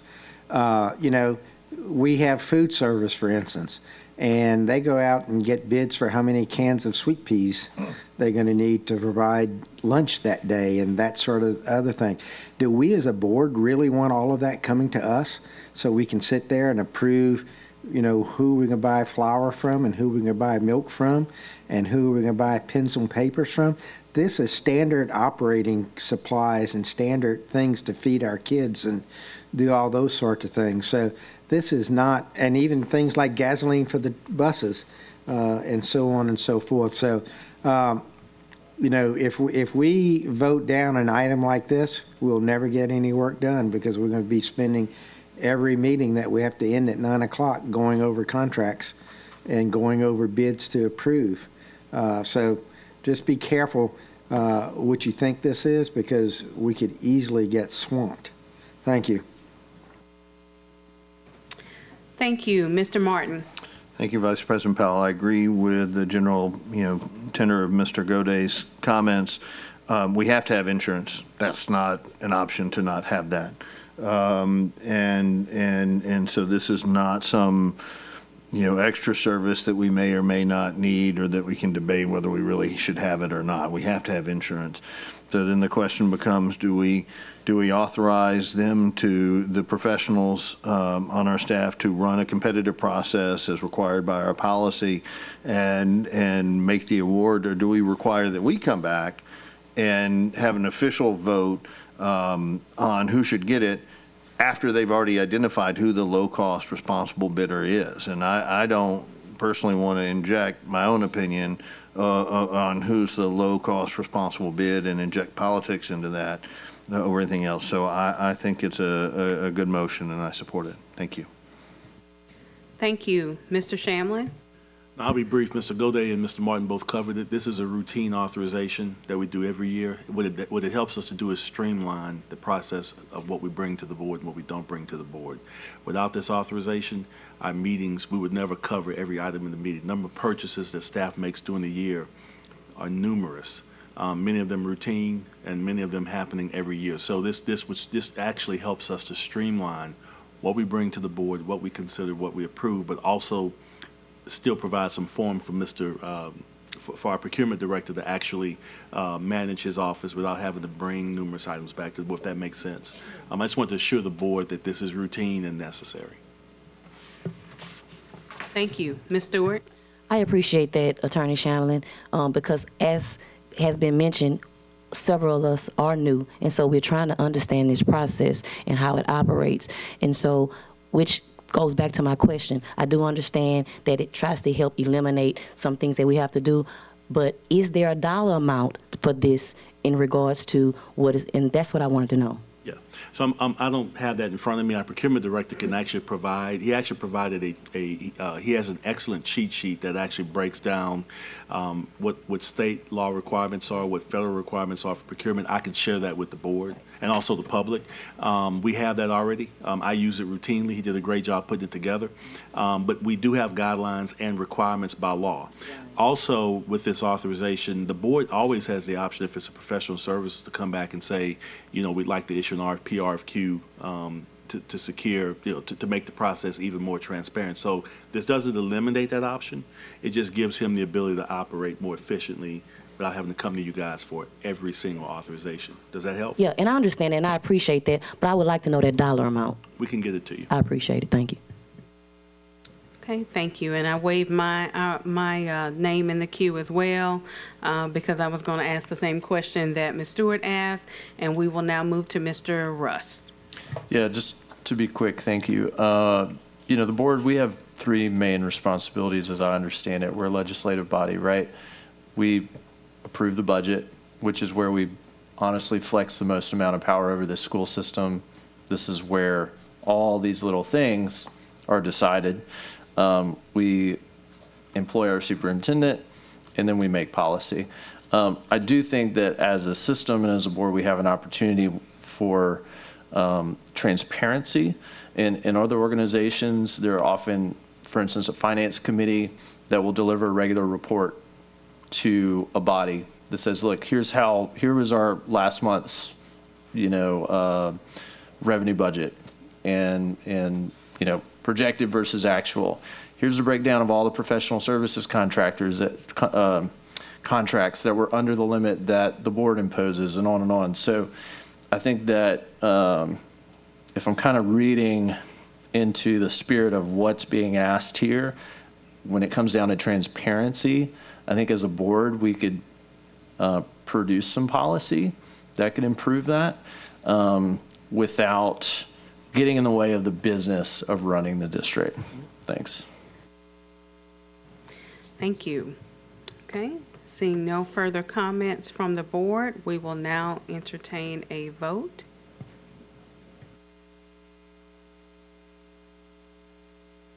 Please vote.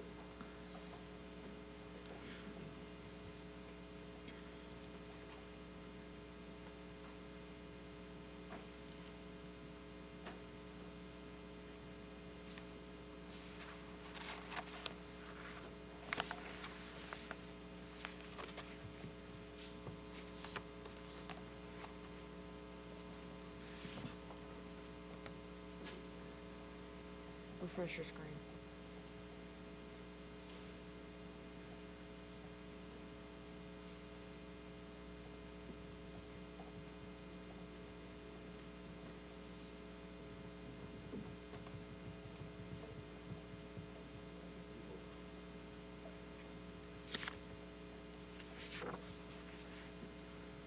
District 1, Mr. Blue?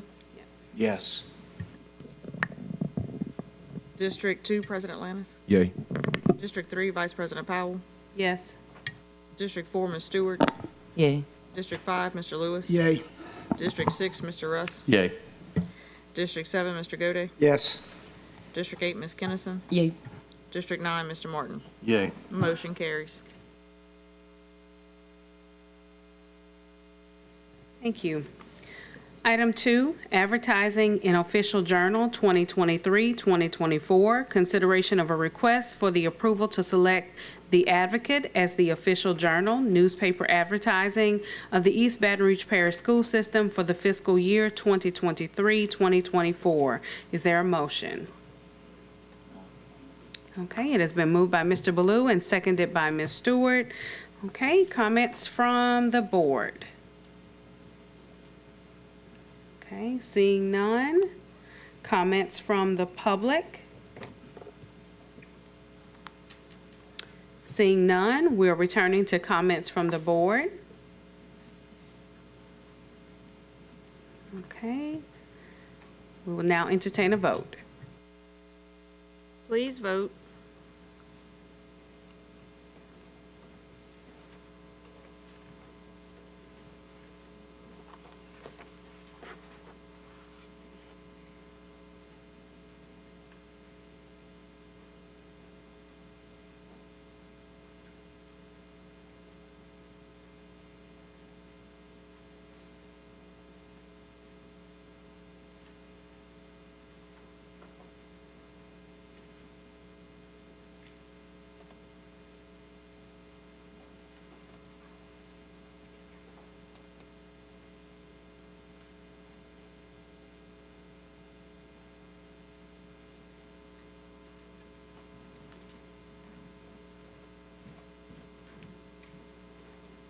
The motion carries. Thank you. Item 3, 2023-2024 Risk Management Program. Consideration of a request to approve the following risk management program recommendations. Alphabet A, to authorize the administration to approve the most cost-effective property and casualty insurance program policy renewal package for the East Baton Rouge Parish School System for the 2023-2024 fiscal year and to provide for related matters. Alphabet B, to approve a resolution authorizing the board president and the superintendent to execute and sign all documents to reject uninsured motorist coverage in connection with the East Baton Rouge Parish School System's automobile liability coverage and its self-insured retention program for the 2023-2024 fiscal year. Strategic alignment, operational excellence. Is there a motion? And it's been moved by Mr. Rust and seconded by Ms. Stewart. We will now have comments from the board. Mr. Gode. Yes, thank you, Vice President Powell. I would like to add a substitute motion or a friendly amendment if the maker and the second would agree. We spend over $4 million a year on insurance, and there are hefty commissions and things that go with that.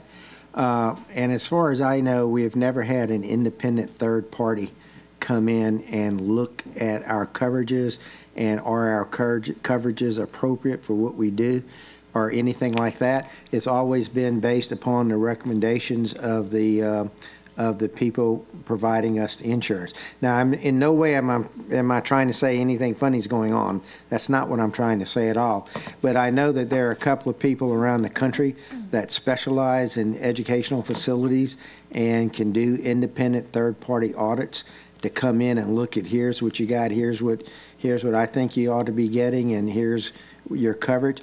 And I think, you know, from my work, it's that cost of that's generally $10,000 or $15,000 kind of number for a $4 million spend once every few years. I think it'd be a very good investment for us to have a independent third party. So I'd like to add on item C that says that we authorize the purchasing department to issue an RFQ for an independent third party audit of our liability program to that. So that's my, I'd like that to be a friendly, if possible.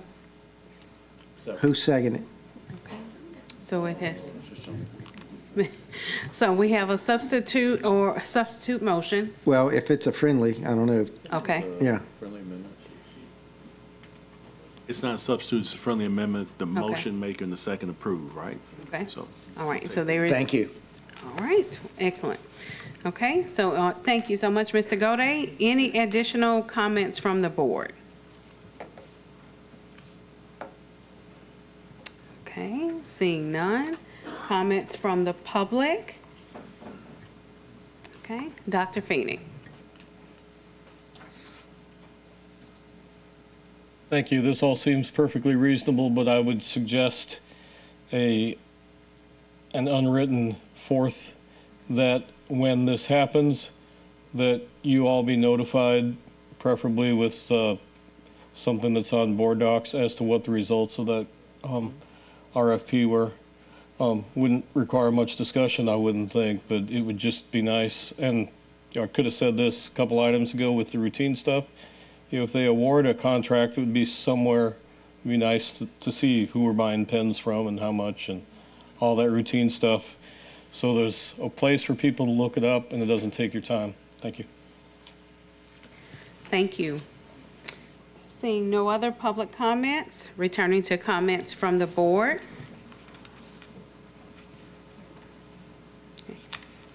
All right, seeing none, we will now entertain a vote on item 3, and this is with the addition of section C. Okay. Please vote.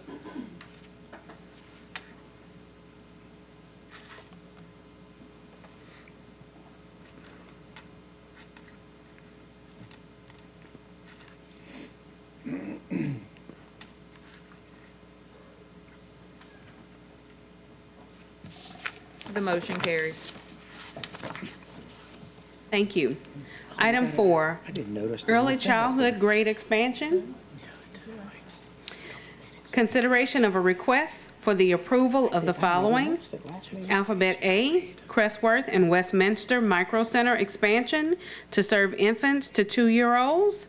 Alphabet B, open a micro center at Northeast Elementary School to serve infant to 3-year-old students in partnership with high-performing licensed child care providers in the EBR Early Childhood Community Network. Is there a motion? Okay, it has been moved by Mr. Lewis and seconded by Mr. Gode. Comments from the board? Ms. Kennison. This item almost made it to the meeting last month, and I had a lot of questions for the superintendent last month. Can you give an explanation of the plan, aside from the backup? Do we have leaders ready to manage this program? What's the plan for paying for a new program? Do we have current employees that have experience and certifications with young ones? I'm seeing in the backup that certification's actually not required. I hesitate to add a new program when we can't figure out how to pay the teachers what we've promised them. While it looks good in our growth chart, when we spoke of it a couple months ago, 6 weeks ago, there seemed to be no plan whatsoever. I also am curious how it is we're charging tuition in a public system. So, a billion questions for you. Thank you for that question, Board Member Kennison. Ms. Griffin, could you answer Board Member Kennison and let her know the plan that we had for growth with Early Childhood Network? Thank you. Absolutely, and thank you for the questions. So I want to start with, can I start with just a little background information? No. Okay. I'm just kidding. Okay. Oh God, I'm gonna go sit down and cry. Okay. Thank you so much. So I wanted to start just with a little background information because I understand your question. And so right now in EBR, we have an issue. We don't have enough seats for the amount of students we have. So we know that there are about 29,000 children under age 5 in our parish. And we know about 16,000 of them are at risk under the age of 5. In 21-22, we only served about 5,500 at-risk students in publicly funded seats. So that means seats that have child care assistance program, if they are receiving grants from the state, if they are receiving grants from the federal government, those type of programs. Unfortunately, pre-K is not required. So birth to age 4 programs are not required, and therefore we don't receive the MFP funding. So every student that is enrolled in this type of program is receiving funding from different various grants that we write that all have their own deliverables. So I'll get to your tuition question in just a second. One of those grants that we write is the LA4 grant. And what the LA4 grant does, and it's one of our biggest grant providers for our pre-K 4 seats in our district. And what the LA4 grant does is provide seats for pre-K 4-year-olds who are eligible. When we look at eligibility, we're looking at you have to be at about 200% of the federal poverty limit to be able to be eligible.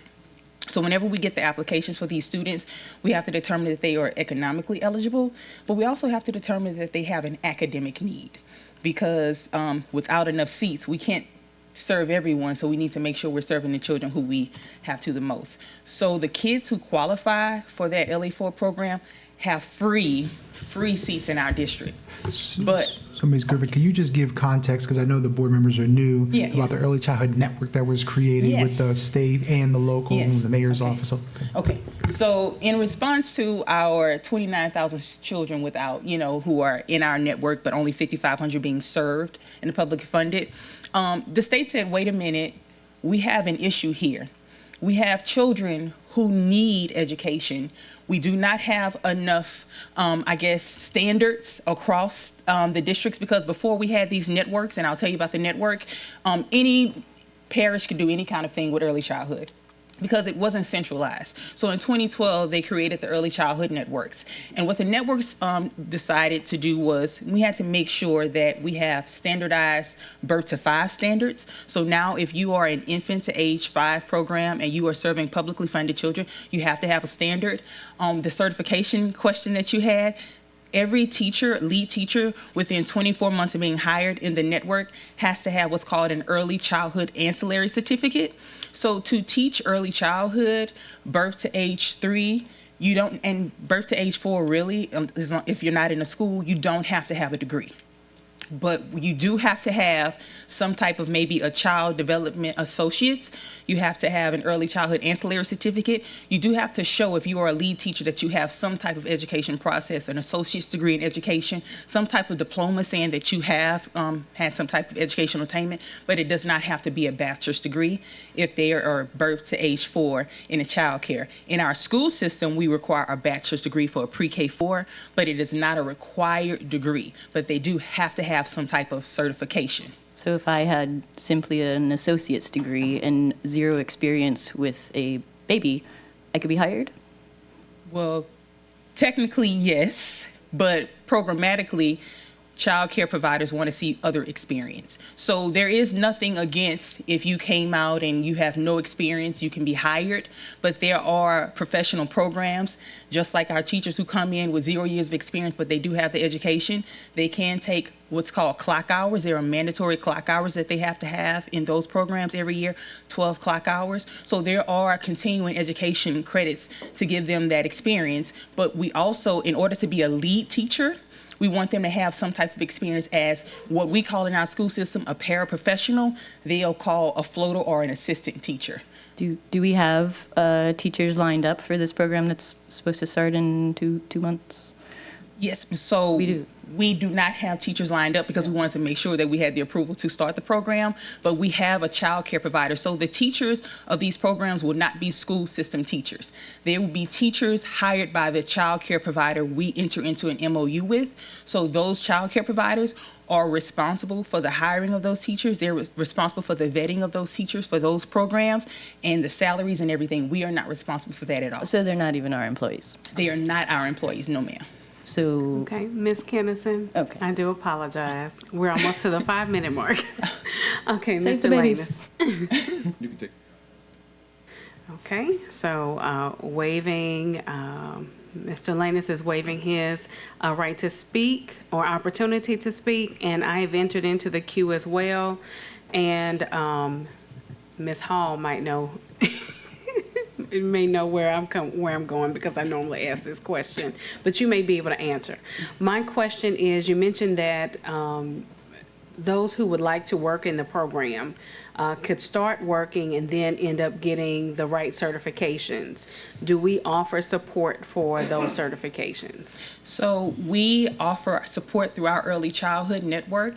So our early childhood department, we have all become Pathways certified trainers. So Pathways is where the child care professionals would go through their professional development.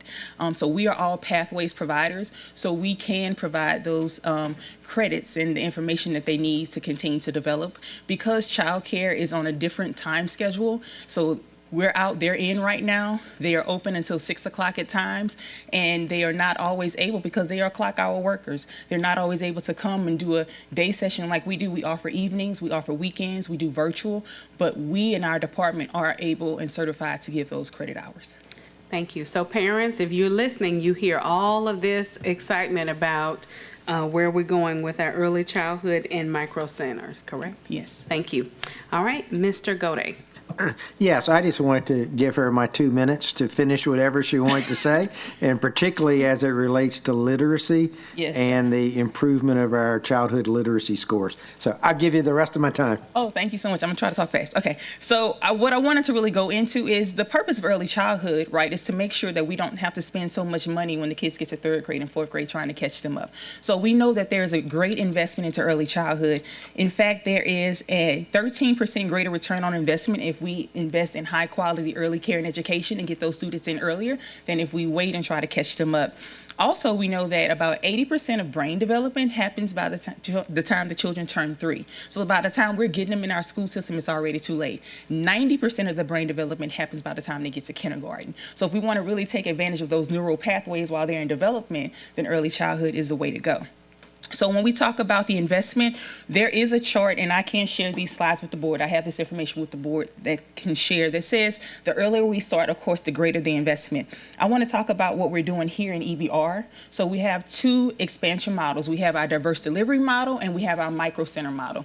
In our diverse delivery model, we are serving about 1,000 children additional than last year. And what we're doing with that model is we use the grants that we wrote and received from the state, from the feds, and we are paying for children to get a high quality seat at one of our type 3 providers that accept public funding. So our school system is using ESSER funding that they invested, the school board and the superintendent, started in February 2021, $16 million over the last 2 years to make sure that we get those students into that funding source. So that's diverse delivery. We have high quality providers. We pay the tuition to make sure that they are receiving those seats because we don't have enough seats in our system.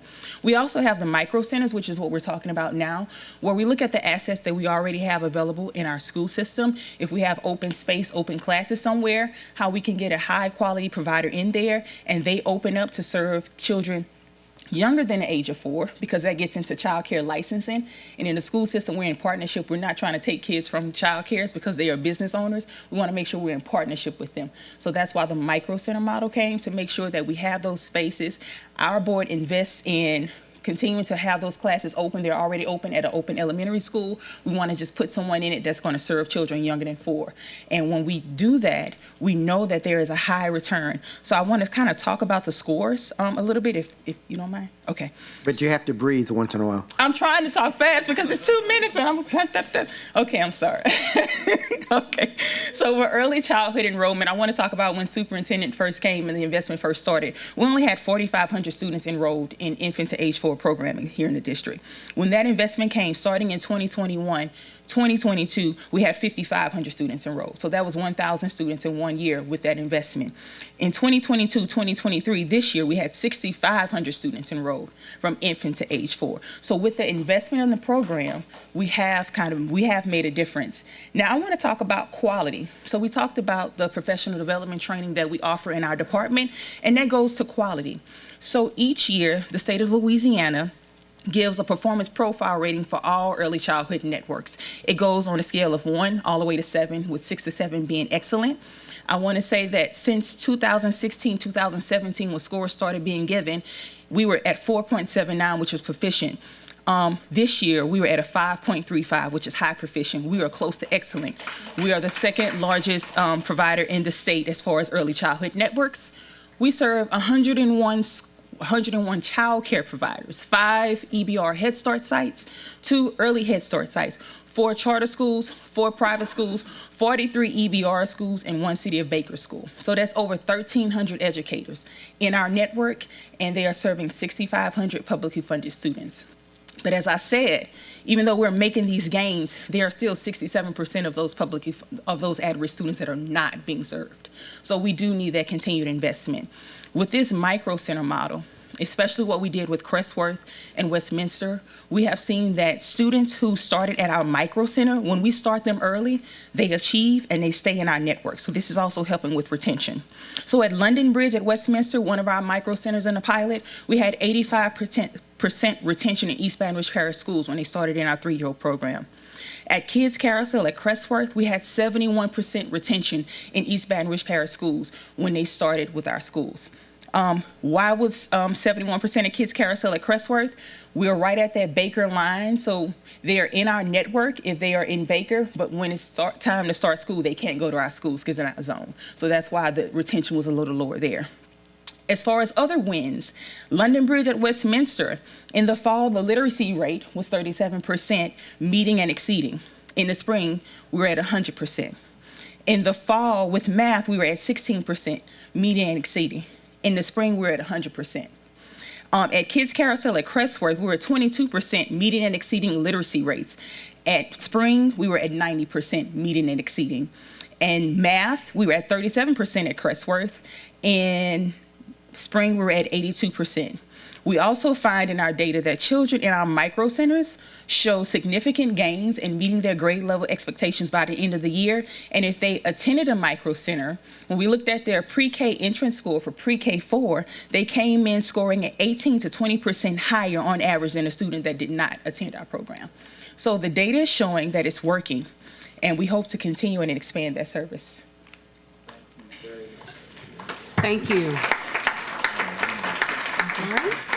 Mr. Russ. Please don't leave. Can you share your name and title again? Because we don't see you as often as some of the other staff. My team says I'm just in my office doing this. That's what they say. Looking at the numbers and making sure it's doing right. My name is Dr. Lee Griffin, and I am Executive Director of Early Childhood for EBR Schools. I actually served as project manager since 2014 in the EBR Early Childhood Network. Thank you. So clearly you're very passionate about your work. And out of breath. And take a breath.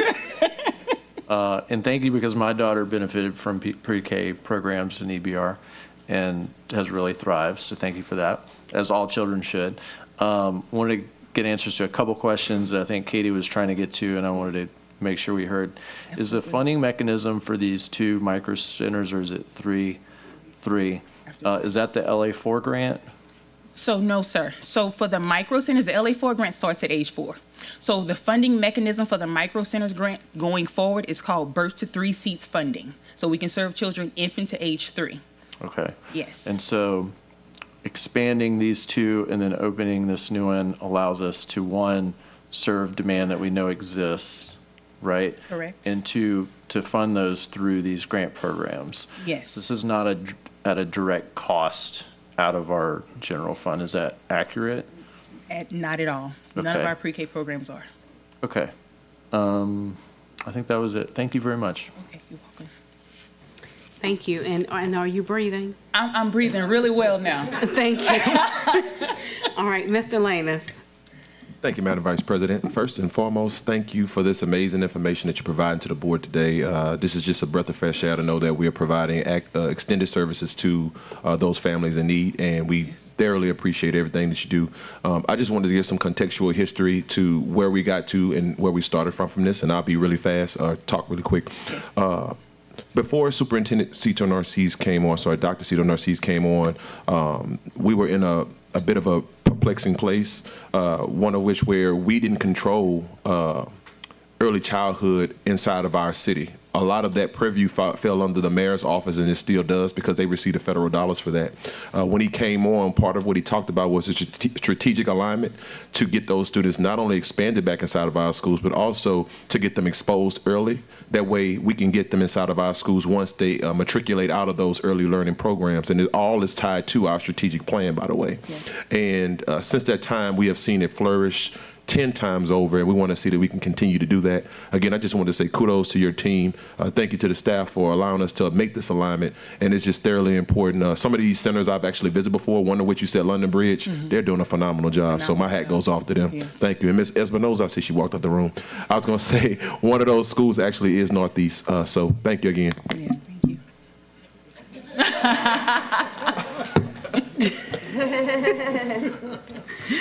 Thank you, Mr. Lanus. Okay, we will now go to public comment. Ms. Matthews.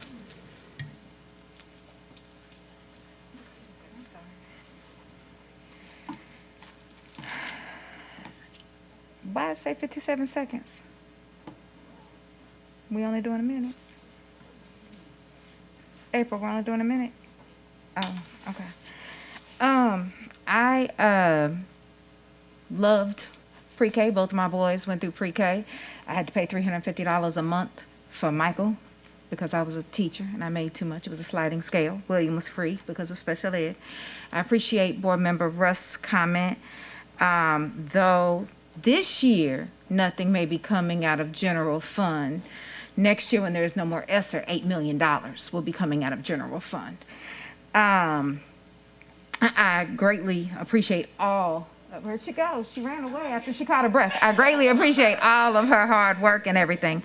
However, don't want to be Debbie Downer with 11 seconds, but with all of the expansion and the fact that we have no money, $8 million is coming back next year. So expanding didn't we just talk about the fact that we have no money? Okay, I ran out of time. We really only have 1 minute? Y'all know I don't like that. Thank you so much, Ms. Matthews. Dr. Fanning.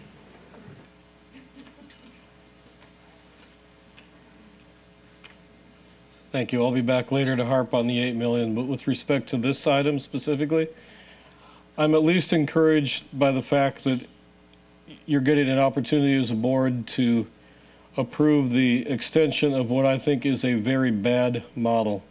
You're having private contractors operating in public facilities, and that's a pretty big step down a slippery slope that I don't think we should have gone down in the first place. And I certainly don't think we should expand from 3-year-olds down to babies, nor do I think the administration has made a case for giving them a blank check to, in June, find somebody that's ready to operate a pre-K in a public building, but privately owned for-profit at Northeast. So if you want to continue the status quo at Westminster and Crestworth, that's one thing, but I don't think you have enough information to expand this model. Thanks. Thank you. Ms. Espinoza.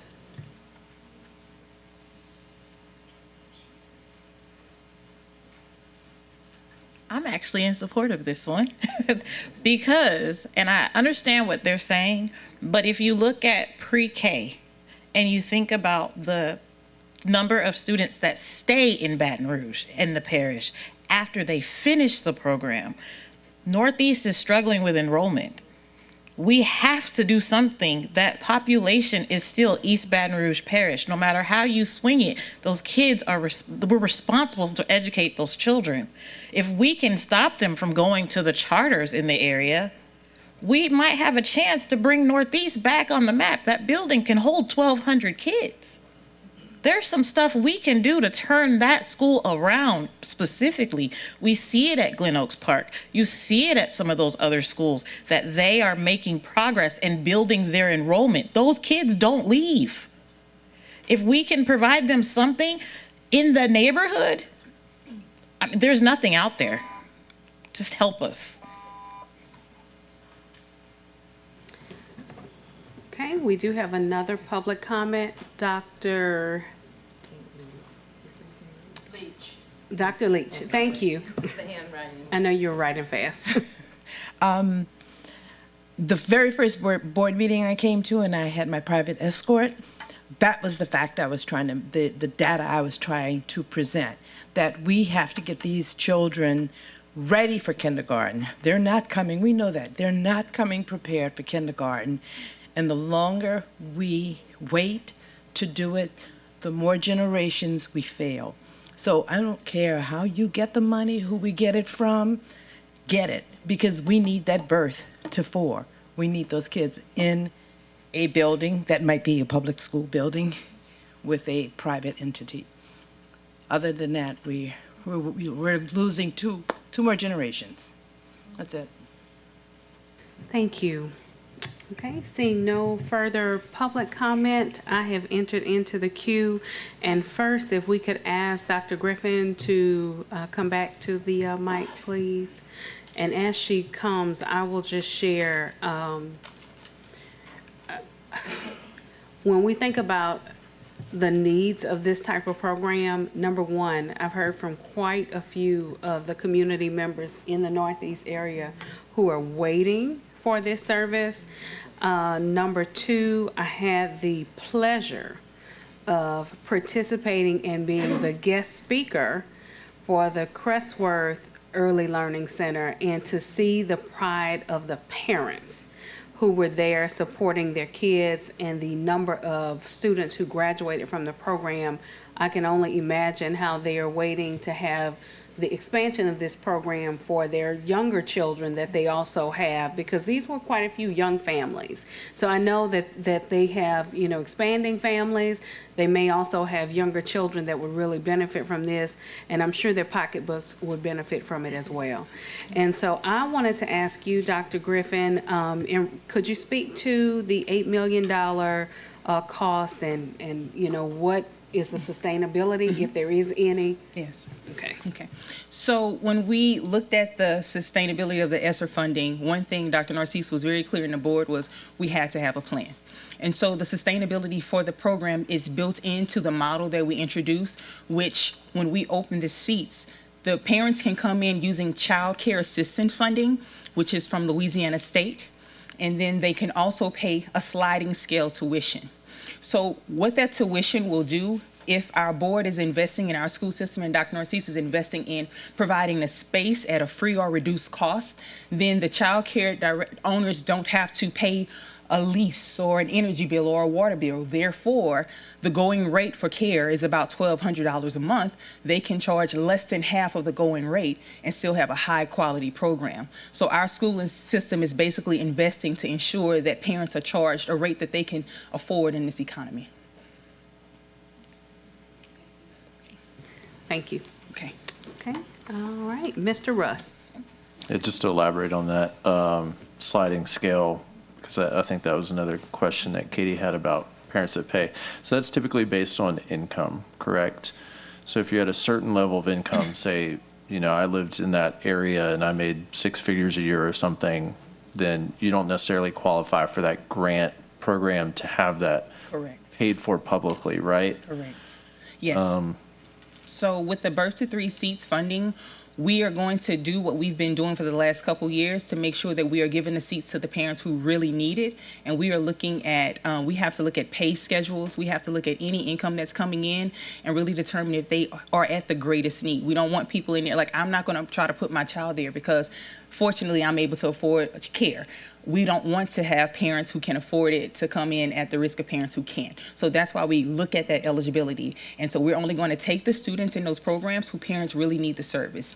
And for the rest of the students, if they're not able to qualify for child care assistance program through the state of Louisiana, which is also income driven, then that's where that $500 is going to come in a month. And that is lower than any rate at any place. I mean, my son is 12, and I was paying $630 a month 12 years ago.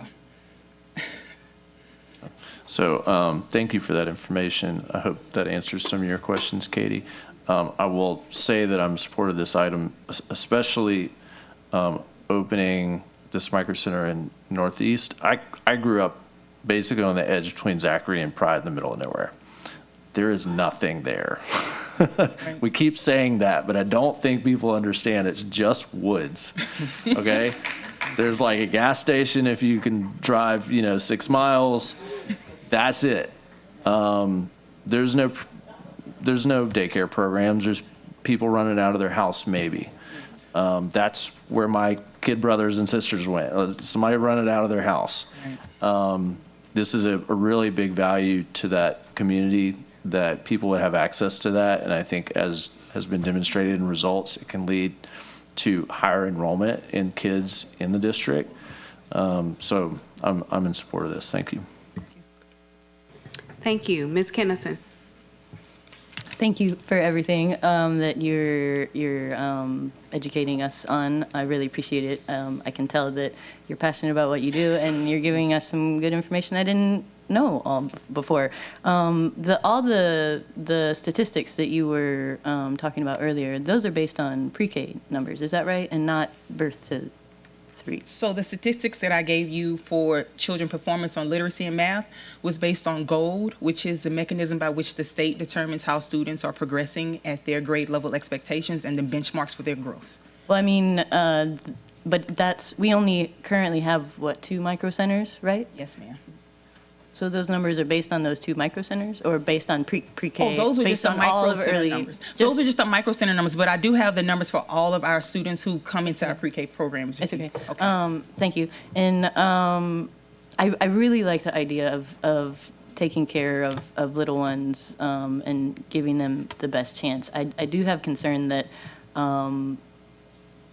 but I have multiple concerns about it, and I'm not sure that we can really afford it at this point. But one more question I have about is class size. What is the projected class size for 0 to 2? So it's based on age. So when you have an infant, there's a 1 teacher to 5 student ratio. At 1, it's 1 teacher to 6. At 2, it's 1 teacher to 7. At 3, it goes from 1 to 13. And at 4, 1 to 15. If you have a mixed age class like we're proposing, we have to use the ratio of the youngest student. So in the mixed age class, which will be 0 to 2, that's going to be a 1 to 15. 1 to 15. I mean, I'm sorry, 3 to 15. So 1 to 5, because we have to take the age of the youngest, which is infant. Okay. So it's going to be 3 teachers to 15 students, and with the pre-K 3 classroom, we can have 1 teacher to 13 students, and if we have more than 13 students, which we would like to have 20, we would have to have 2 teachers. Okay. And correct me if I'm wrong, but I feel like when I read in the backup about class sizes, those numbers were bigger. For pre-K 4, we have a higher. Speaking just of micro centers, just Okay. of birth to. Okay, yeah, so I think in the backup documentation, it was just talking about how many total we can have. So at Northeast, we said 35 students total, and I don't think I spoke specifically to the ratio, so I apologize for that. And so how many classrooms is that? That's 2 classrooms, 20 in one and 15 students in another. That's So we could perhaps have 21-year-olds in one classroom? no, the lower age is mixed age. We can only have up to 15 students there. 15, okay. Yes, ma'am. All right, thank you. Yes, ma'am. Thank you. Mr. Lanus. Thank you, Madam Vice President. Be really quick. You're good to go, Doc. Okay. Go get your rest. Thank you. I appreciate it. This is more of a legal question, so I'm going to come to you, Counsel, because there was a question posed on the floor in the public during public comments about private providers being inside of our schools. We just want to know, are we on the legal side in terms of private providers being inside of schools? And could you please explain to the board as well as to the public?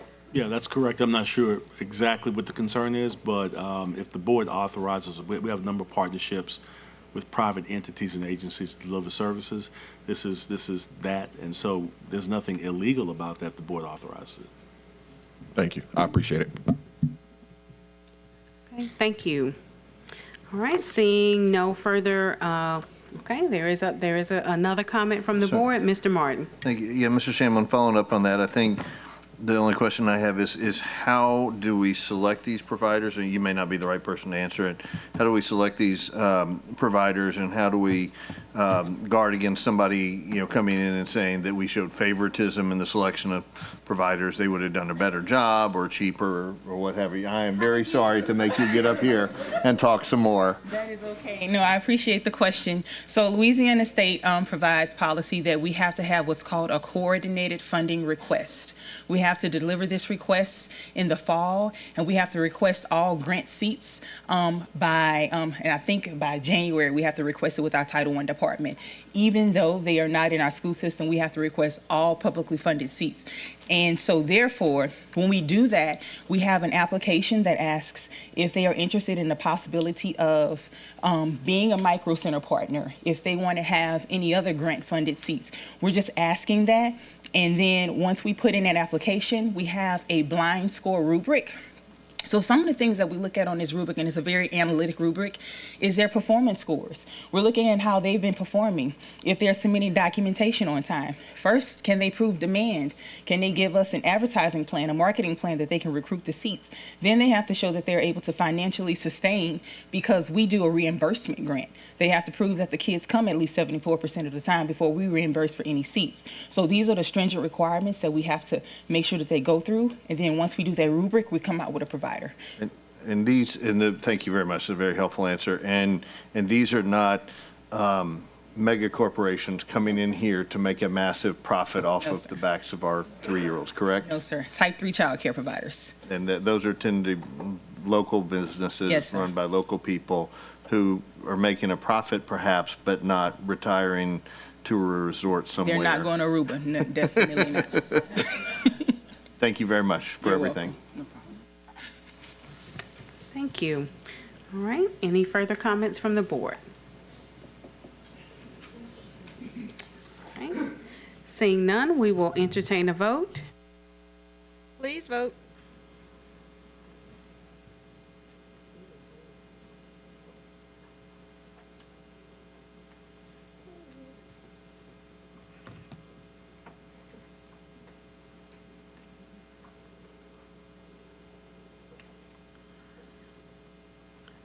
The motion carries. Thank you. Item 5, grants, early childhood. Consideration of a request for the approval of the following 2023-2024 pre-K grants.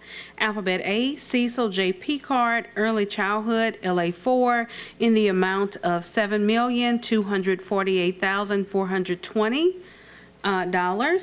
Alphabet B, non-public schools, early childhood development, NSECD, in the amount of $814,680. Strategic alignment, student achievement. Is there a motion?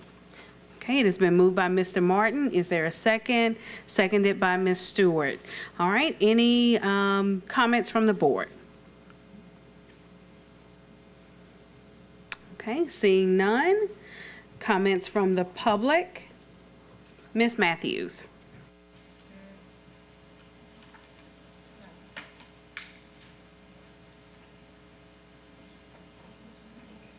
Okay. Sorry about that. I still have you down. Okay. There is one comment. Dr. Feeney.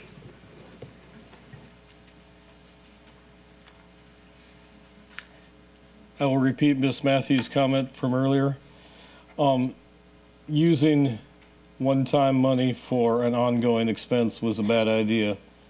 So, take this money, fine. But be ready when the administration comes back and asks you to rubber stamp how they spend it. And I'll express one concern. One of these pots has been used historically to fund a 4-year-old program at Impact Charter School in Baker. That school would not exist, would not be able to maintain their CEO's $200,000 salary if not for the taxpayers of this school district. And I find it incredibly offensive that we subsidize a 4-year-old program there, and so those EBR students go to a very bad charter school with horrible governance instead of going to the excellent schools in our district. And so when this comes back to you in a few weeks and you pick providers, please omit that one. Thank you. Thank you. Seeing no further comment from the public, we'll return to comment from the board. Seeing none, we will entertain a vote. Please vote.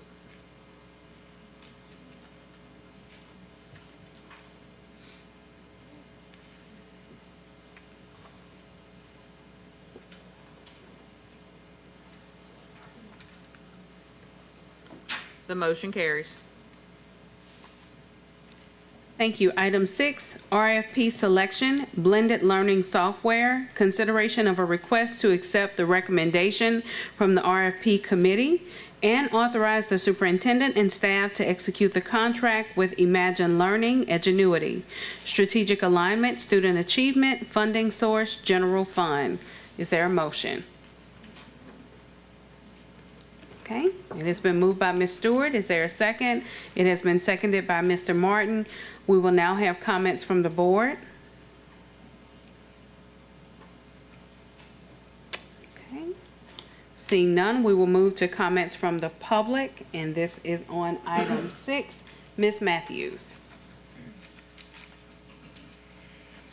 This comment is kind of mostly for Mr. Shamlin. Since we are getting rid of proximity for learning, Mr. Shamlin, can the contract for this be edited to, in the case of a teacher shortage, can it mandate a certain percentage of the live teaching hours on the other side of the camera? So unlike the situations where a kid has a choice to use the service, not all kids can learn from watching a video and taking a quiz. So for example, William this year, for a vast majority of the time, didn't have a biology teacher. He had to use proximity for learning. And there was a live teacher, a lot of the time. And he was able to, he hated it, but he was able to do that. When with Edgenuity, watching a recording, taking the quiz, in summer school, when they are doing it on their own because they choose to do learned credit, or first time credit because that's their choice. That's great. But for the kids who we have a teacher shortage and they just don't have it, can we put that in the contract?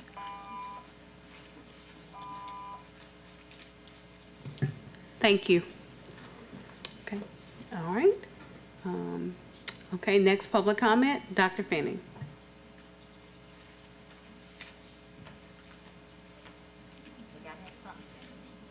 Please defer this. You don't have a general fund budget, and the backup is so incredibly vague, there is no way for you to tell what the administration proposes to spend $360,000 to do.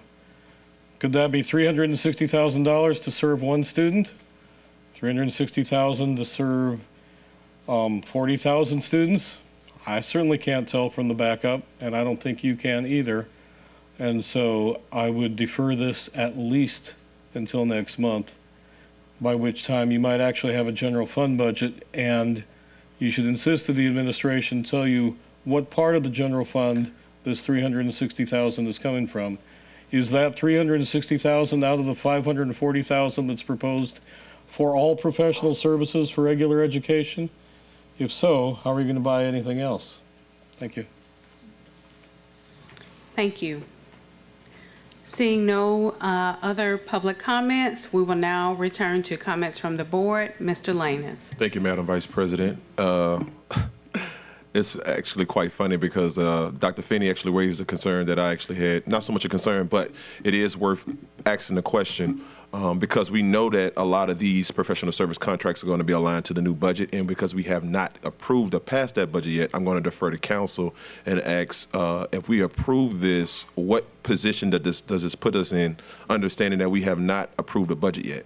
Yeah, so the board historically in the past has done this. You approve an item, and essentially the item is conditioned upon the budget being approved by the board. And so this item goes forward, staff can plan and begin to think about implementation, but until the budget's approved, we'd have to wait for budget approval to move forward fully, if that makes sense. Yes, sir. Now, if there's no budget approved, just to give you some additional information, by the 1st of July, state law authorizes us to operate on one half of the previously approved budget. So staff can move forward with some implementation, but for a full budget would still have to be approved by the board. And so you'd be limited in what you can do in terms of spending based upon what's authorized. So that's July 1st, new fiscal year? Yes. Okay. Just want to make sure. Okay. Thank you. Okay, thank you. And Mr. Martin. Thank you. I'd like to ask staff to answer Dr. Finney's question regarding how many students have used this service or expected to use this service, so we can have an idea of what we're paying and make sure we don't wind up in a situation like where we had the online courses that we weren't using very much. Mr. Brickhouse?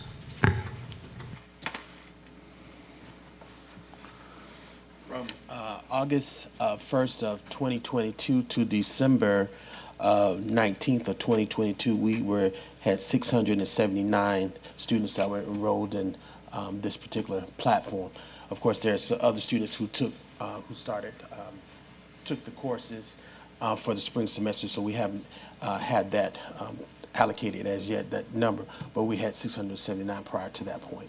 That's roughly $500 or so per student that we have. We use it quite extensively, particularly with students, those students who are taking it for initial credit, also for students who are trying to graduate credit recovery, and also we use it also as a combination of blended learning as well.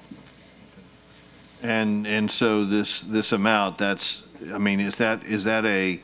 that a maximum cap in the contract, and we're paying them a certain amount per course, or is this, we pay them this and they serve up to 1,000 students or whatever we send them, or how's that structured? As far as I know, there's not a particular, once we pay, we have a certain allotted number of seats that we can utilize for the program. So it's, we have never, we can use it far more than what we have been using it. Okay. Mr. Shamlin, could you get me that contract or an explanation of how the actual pricing works? Provide that to you and to the board. Yes, sir. Okay. Thank you very much. Thank you, Mr. Brickhouse. Okay. Thank you. Ms. Kennison. Mr. Brickhouse. Never sit down. Sorry about that. Yeah, why don't we have a number for spring? We are in the process of getting that data. I can get that data to you, though. Can we make sure that it's before 2 weeks from now? Yes, ma'am. And I think that's all that I have for you. How long have we had this? How long have we been doing this? Actually, that's not my last question. Well, I can just say from the time that I've been here, we've utilized this program. Okay. And is there do we have any measurements of return on investment? Well, as I said, it is pretty much integral in our helping students to graduate. We use it during Back on Track. They use it. We also use it in school when, for example, if students are seniors or they have a full course load and they need to take another class to graduate, this will be the platform that they would use to take that particular credit in order to graduate so that they could work on it on their own time. So we use it in a variety of ways. It's kind of multidimensional in terms of how we use it in order for us to get as many students to be able to get through particular courses at certain times throughout the school year. And it's, from what I understand and what Miss Matthews said, it's all just recordings and quizzes, is that right? But it can be used in a variety of ways. You can use it as a recording. It can also be used as blended learning, meaning that you have a teacher and the teacher uses portions of it in their coursework. And okay. Okay, thank you. I have just kind of a blanket issue with online learning, I suppose. So I'll let that speak for many more items to come. Thank you. Okay, thank you. Mr. Brickhouse, you can stay. I'm next in the queue, and I think I can kind of answer part of your question, Katie. Well, Ms. Kennison. One of the things that I thought about was I've used Edgenuity during the summer as a summer school teacher. Yes. That allows you to be able to print out certain documents that you can use to support learning for students during the summer, as well as allowing self-paced videos, self-paced lessons, Yes. and those kinds of things as well. So it is something that we've used for several years, not only in EBR, but a lot of the surrounding districts as well. My question is, with what we've talked about with us transitioning into the next budget, is there a deadline for us to negotiate or to execute this particular contract? Like, have they given us a due date to be able to say that we need to pay for the services for Edgenuity? You know, like, is there a summer deadline or something like that? To my knowledge, there's no particular deadline. I do know that. I'm sorry.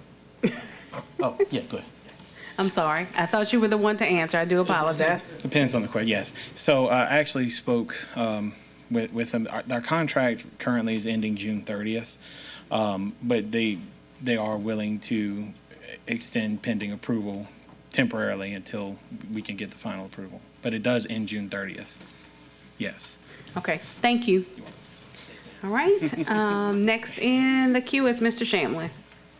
I just want to follow up on comments. Clarification of the board, Mr. Martin asked for a copy of the contract to be executed, I'm assuming, but we'll also provide a copy of the RFP, which have some of those terms laid out in it, and I can provide that to the board after tonight. Just want to clarify that. Thank you. You could give me, like, when you send it, like a one-paragraph summary that says this is, like, there's a cap on how many they've provided, or we pay X dollars per course that's actually taken or whatever, so that I don't have to read through the whole. I mean, I will probably, but still, if you can give us a summary, I'd appreciate it. Will do. Yes, sir. Thank you. Mr. Gode. Yeah, just thank you, Vice President Powell. Just as a follow-up on that and Mr. Martin's comments, Mr. Shamlin, could it be just normal practice that when some of these things come up, that the contract itself and the RFP be provided in the board docs at the thing, so that way if we have questions, we have it there for us to be able to look at, and it can be very transparent about what we're doing. So I just like that to be standard procedure. Thank you. Thank you. Seeing no further board comments, and we've already had comments from the public, we will now entertain a vote. Please vote.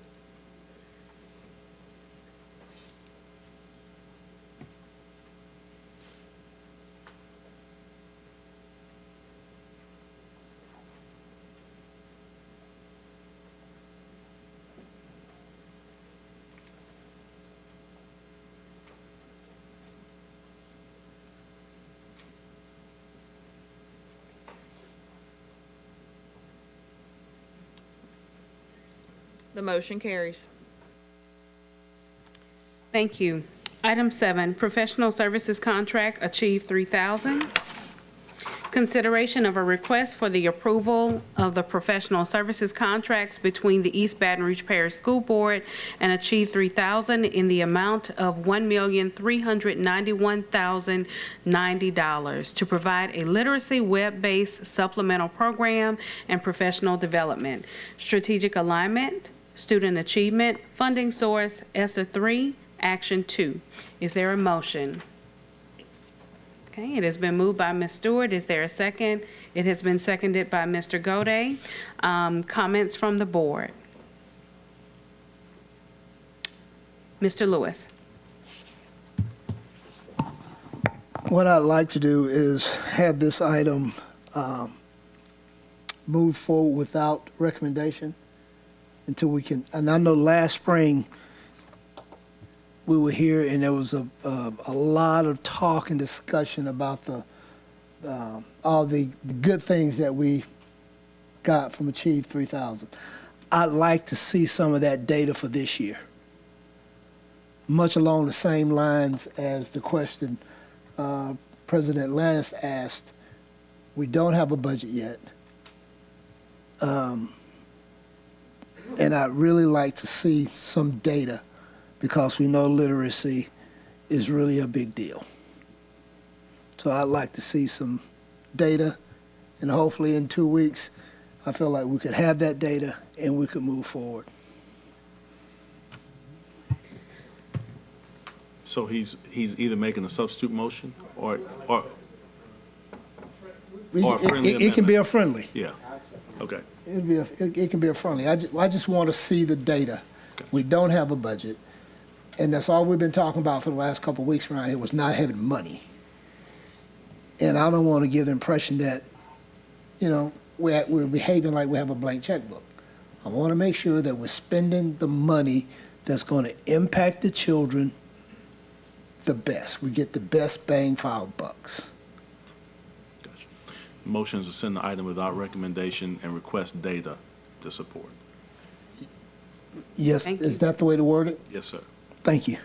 Because, you know, like it's been stated several times tonight, we're new. Huh? We were new January the 10th. Thank you, Mr. Lewis. Okay, Mr. Martin. Thank you. I think that's a great idea. Thank you, Coach, for that. I would like to encourage, as you prepare for the presentation on this, that staff include the answers to some of the same kind of questions we were asking about the last item. How many students is this going to serve?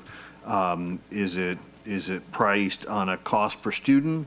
Or are we paying a flat 1.3 million and we got 5 students we're paying 1.3 million and we got 5,000 students we're paying 1.3 million? So I think those kind of business term questions are very important for us to consider. So please include that. Thank you. Thank you. Okay. Seeing no other comments from Mr. Russ. Yeah, I just want to comment on that note. There is, I'll point out, some good summary conclusions in the attached memo that I want to encourage my fellow board members to make sure you read about the use of this platform. As I understand it, the way that it works, and correct me if I'm wrong, anybody that's smarter than me, which there's a lot in the room, that this allows young readers to, in connection with like things like DIBELS, to identify places where they're in need of remediation or improvement or support.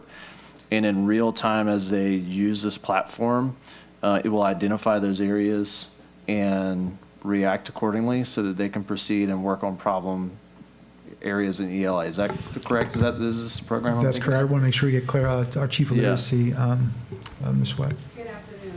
I have with me a representative from Achieve 3000, and she's going to review some of that information that you want to have answered. Good afternoon, everybody. Good evening now. So to your question, the way that Achieve 3000 works, it's a digital learning software, and the students take a pretest in the beginning, and based on how they score, it's going to move them. It's semi-adaptive. So based on how they're answering those multiple choice questions, it's going to move them up and down in the platform. We get a baseline score in the beginning of their Lexile, which is just a measure of their reading level. And then as they grow through the program, it's going to increase them in difficulty as they go along. Thank you. So the advantage a program that I believe like this has is filling in where we don't have one-on-one pupil support to help readers progress. And I do believe this is a great implementation of technology in helping our readers learn. In fact, my kids have benefited from it, so I'm a little biased. But I think it's a smart program to keep, especially as I've seen some of the early literacy gains from some of our schools in elementary this year. I think the implementation of this tool has supported that. So I still would love to see information in a presentation, but I think this is a smart move to continue this. Thank you. Absolutely. Thank you. Okay, I have entered the queue as well. And I will say, just to speak to Achieve 3000, I've seen the benefits of it as well, especially in middle school classrooms, as far as intervention is concerned and providing that additional support. My question to our administration and our school personnel would be to make sure that it is implemented with fidelity. A lot of times, or not a lot of times, sometimes you'll see that we don't want to see Achieve 3000 used as a babysitter for kids, but as a supportive program. So that's just something that we would have to engage in assessment and evaluation and make sure that we're observing to make sure that teachers are using this with fidelity as intervention for kids. My other question will probably go to the same gentleman who spoke to us about procurement earlier, and that is, well, and you may know, since you're here from Achieve 3000, is there a timeline once again, or a due date of when our contract expires and when we would need to start another one? I believe this contract expires on the 30th. Is that correct? Yes. And just a couple of things to what you said earlier. It's not just an intervention. I want to make sure I say that as well. We're using it to support, and because of what we've done here in East Baton Rouge Parish, the alignments that we created between your Tier 1 and what we use as a supplement, now it's going to be embedded right in Achieve. So when teachers open up, it takes that work right out of that. They don't have to click on lesson plans and all of that other stuff we did this year. So within English, social studies, and science, we've already looked up the articles and everything for them. So I just want to add that as a nugget. Good evening. Students will also have access, although the contract ends June 30th through August 1st. We want them to have access during the summer as well. Okay, so we have a window of time, is that what you're saying? Yes. Okay, all right, thank you. Mr. Godey. Yes, thank you, Vice President Powell. In the backup memo, I just wanted to make sure everyone realized for the licensed seats, it's a little bit over $50 a seat, and they're just shy of 23,000 seats that are included. So that's the number of people who are included in this contract. So I guess it's kind of everybody 8th grade and below. I'm not sure where. Grade. Pre-K through 12. Well, We got 23,000 seats included in this contract. And then the other big portion of this is professional learning. So this not only goes to help the students, it also goes to help the teachers learn how to use the tool and also learn how to do literacy, which is one of our, or if not, as far as I'm concerned, our number one priority and number one strategic focus point on the thing. And I think Ms. Powell mentioned it earlier, but just to reiterate, this is not just an assessment tool, it is an intervention tool. It helps not only helps teach the kids, but it also helps the teacher learn where the child needs intervention as it goes through the process. So to me, this is one of the things that's integral to how we teach in the district. And I believe this is one of the programs where we have to have a tier 1.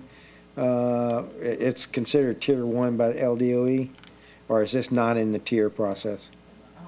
No, this is not. Okay, it's not in the tier process. Okay, okay. I thought it was in that process, but so I agree with getting the data, but I think this is a very critical program for our strategic objectives. Thank you.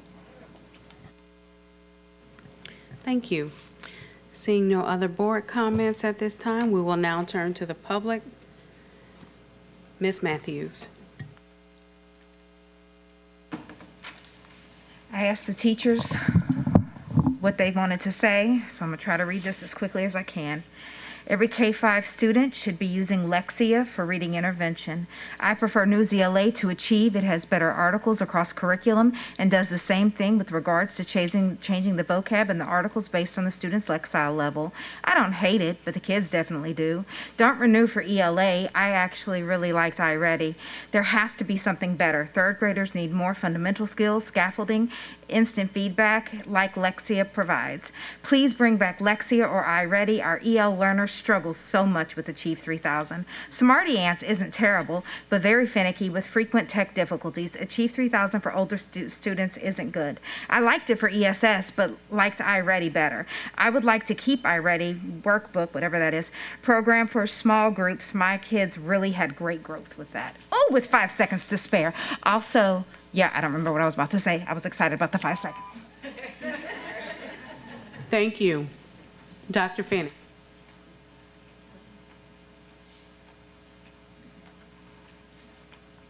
Deferring for 2 weeks is better than sending this to the consent agenda, but I don't think it's enough time. This administration needs to put together a reasonable budget and salary schedule proposal in 2 weeks. And I would like them to focus on that, and I would encourage you to put this off until July. But with Ms. Matthews' comments in mind, does this administration actually ask teachers what works for them? Or does this administration just impose the latest fad on the teachers and say, you will do this? And one last thing, you don't have an ESSER budget, you shouldn't be spending it yet. Thank you. Thank you. Seeing no further comments from the public, we'll return to comments from the board, and I have entered into the queue. Dr. Narcisse, I'm not sure of who to direct this question to, but are we, as a district, do we have to choose between whether or not we use Achieve 3000 and Newsella and iReady and all those different programs, or are all of those available in conjunction for teachers to use?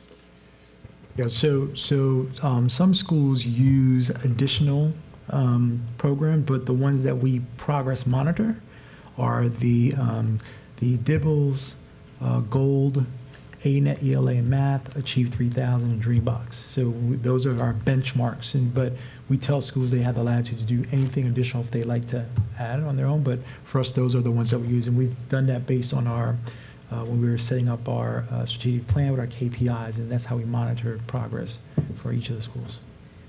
Were teachers allowed to be a part of that process? Yeah, what we ended up doing was we in our teacher advisory groups that we have, where you have two teachers from whether elementary, middle, high, we asked them about programs, which program worked when we started that process. And in our feedback, what we heard was at that time, and also that was when I transitioned into the school district, that multiple schools were using different sets of assessments. And so there wasn't enough consistency for professional development for conversations around PD. And so that's how we took some of that set of data. And I do believe Dr. Robinson's here. We did, I just want to make sure I'm correct. We did allow some folks to pilot a little bit. Is that correct? Any of these programs before we implemented? I think because that was the first year that we were here. I know we did the teacher advisory one. I don't recall. For sure. Good evening, President Lanans, Vice President Powell, board members, Dr. Narcisse.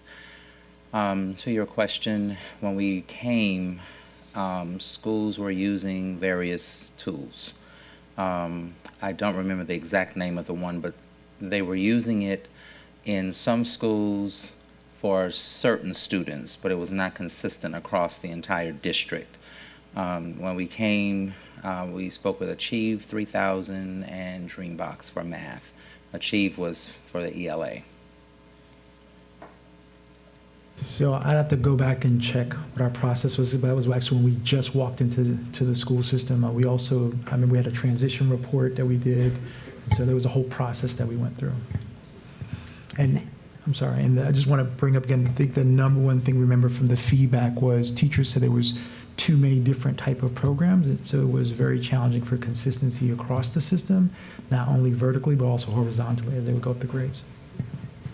Thank you. And so that would lead to my final, I guess, request is that maybe somewhere along the way that we could revisit that data of getting feedback from teachers of whether or not they have found these different platforms to be effective, and then maybe see what we need to revisit.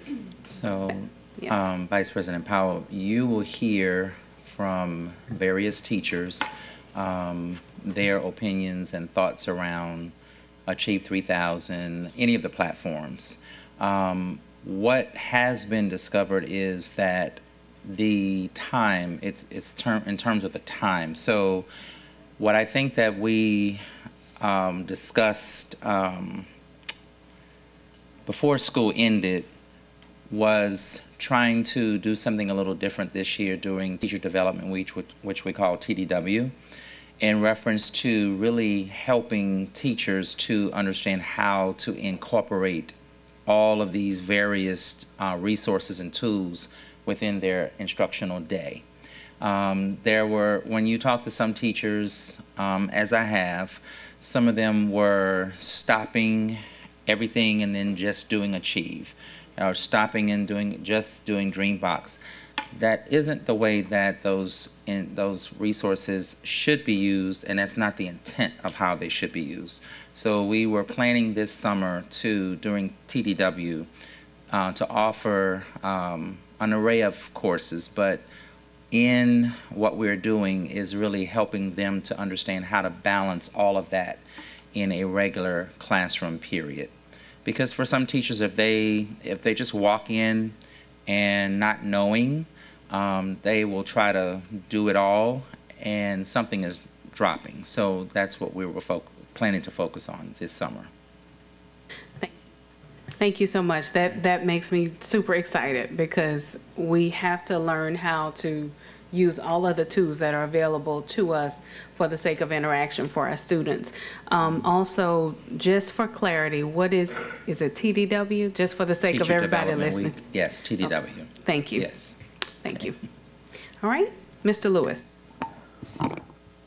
The language in the explanation talked about professional development. So if we've been using it for a year, our teachers still need professional development. Yes. Okay. Yes. Okay. And yes. I think I got a yes on that one. Can I add one thing, Coach? Board Member Lewis. One of the biggest things that was a challenge that when we got teacher feedback and as the transition folks, when we walked into the district, their biggest concern was changes and those things. And none of the programs that we had, because they had so many different type of programs, there was consistency of a program to use over time. And that, I remember we heard that over and over again. So one of the things that we said was it's very challenging to measure any program if you only do it for 1 year or 2 years or 3 years. So the goal would be I do remember the board talked about making sure, it might have been you, President Lance, but making sure that in contracts that we have with vendors to make sure that there's an evaluation piece in there. You remember that? And then that would give an opportunity for when we have these conversations to renew, there's measurements within their contract that we can now look at the data. So the reason I bring it up is that these conversations are exactly how we measure whether we're having a return on investment or not, right? So. Thank you. Also, you know, I worked with teachers for a long time, and when they get comfortable doing something, they really don't like change. Some of them do and some of them don't. So I'm sure some of that feedback was based on, this is what I'm comfortable doing. So I like this, I like that. I don't really want to go with Achieve 3000. I sat out there last spring, right around the same time, and it had some wonderful results from Achieve 3000. I just want to make sure, again, that we are getting the best bang for our bucks and that there's consistency across the board, because EBR was like the Wild Wild West when you got here with everybody doing their own thing. So again, I just want to make sure that we're doing the best that we can do for our children if we're going to spend that kind of money. And thank you, Mike, for the number of seats. That was very informative. And it's a good program. I don't think it's a good program. To your point, Board Member Lewis, there are some conversations that we will need to have with leaders, school leaders, around the consistency of the implementation of all of these different programs and resources. And we plan to do that this summer as well. And I think we've seen the growth and the growth in this district because we're streamlining some of the things we do. Just like we've got to streamline this district, we got to streamline what we do in the classrooms to get the best results for our kids. Thank you for your time. Yes, sir. Thank you. Mr. Martin.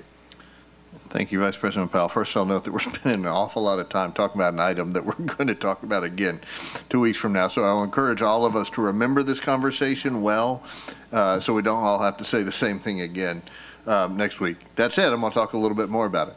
Now, first, I'd like to applaud the administration. I think the reforms made in bringing consistency on this are very, very important. There are always growing pains with change.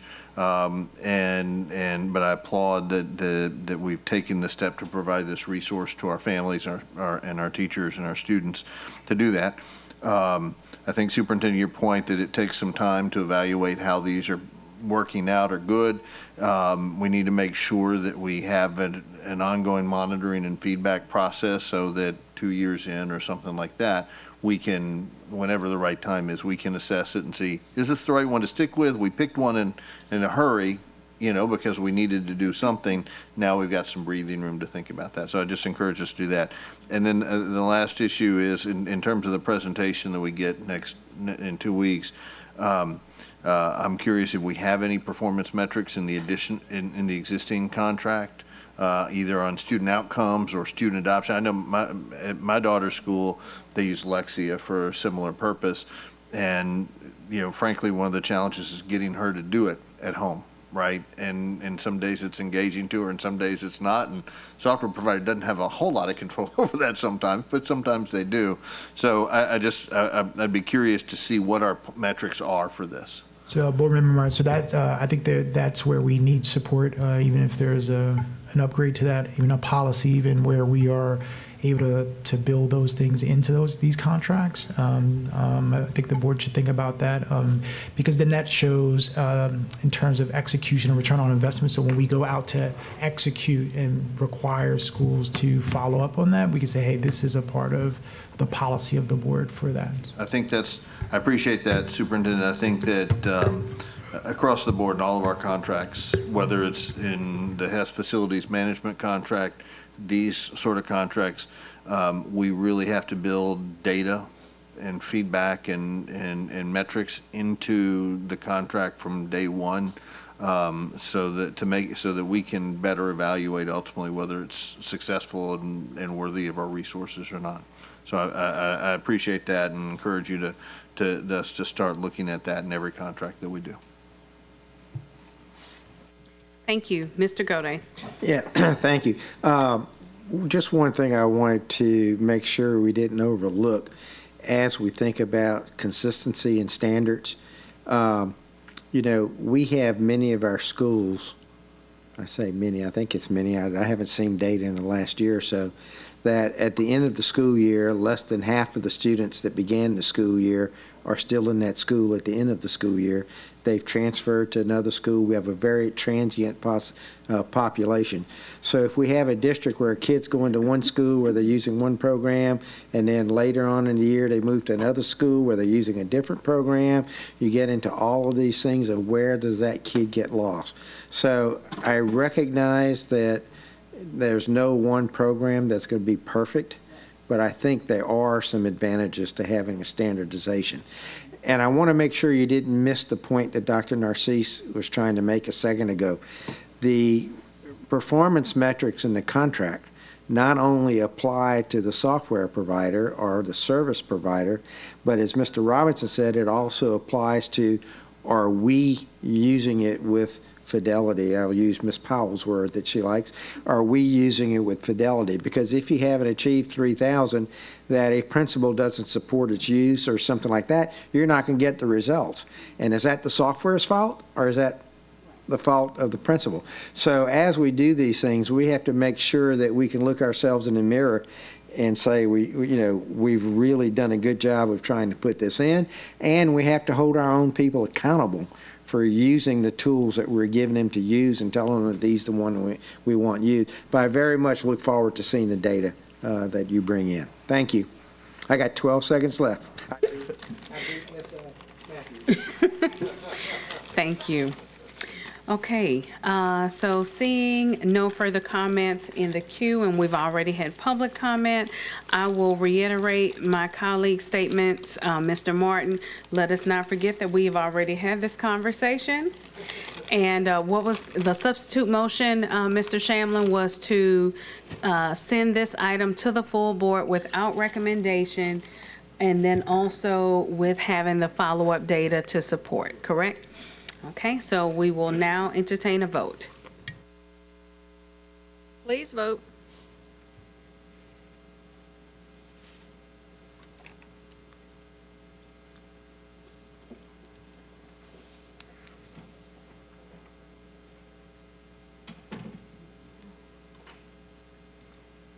The motion carries. Thank you. As we proceed forward, I know that we have just about an hour left together, and we still have quite a few items to go.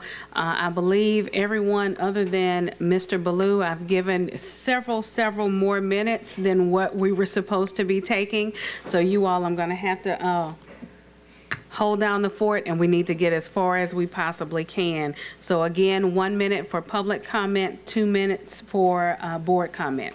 So we now return to item 8, professional services contract, Amplify. Consideration of a request for the approval of a professional services contract between the East Baton Rouge Parish School Board and Amplify in the amount of $22,200 to support the implementation of DIBEL's assessments and related services for 2023-2024 strategic alignment, academic achievement, funding source, general fund. Is there a motion?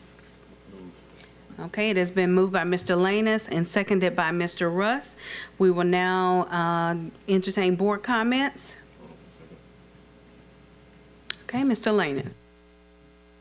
I was just going to say, I think for the sake of discussion, I would like to ask that somebody offer a substitute motion in the same sense the way that Coach did, so that we bring these items to the regular board meeting. You can. I'll make this. Okay, so that's a friendly substitute. Okay. All right. Okay, well, with that in mind, thank you so much. Let us continue. Any other board comments? Okay, Mr. Martin.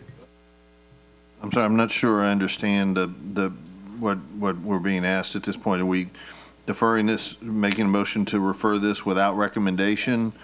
And is that to save us time and discussion tonight so we have it next week, or because we think that for this contract, which is for $22,000, that we need a full presentation on it?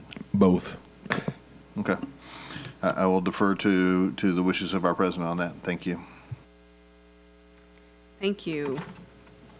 Okay, seeing no further board comment, we will now have comments from the public. Ms. Matthews, and then Dr. Finney.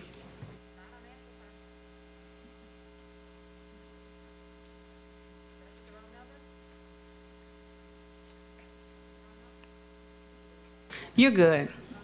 Dr. Finney. Thank you. I'll take less than 22 seconds since it's only 22,000. You don't have a general fund budget. You won't have a general fund budget in 2 weeks. And anytime you spend from the general fund, I think it would be useful, because that one is broken down into 300 pages, if the administration could refer to the line item, like, is this regular education, purchase professional services, or that sort of thing. Thank you. Thank you. And seeing no further public comment, returning to comments from the board. Seeing none, we will now entertain a vote, and this is to send this item to the full board without recommendation and to request a presentation. Thank you.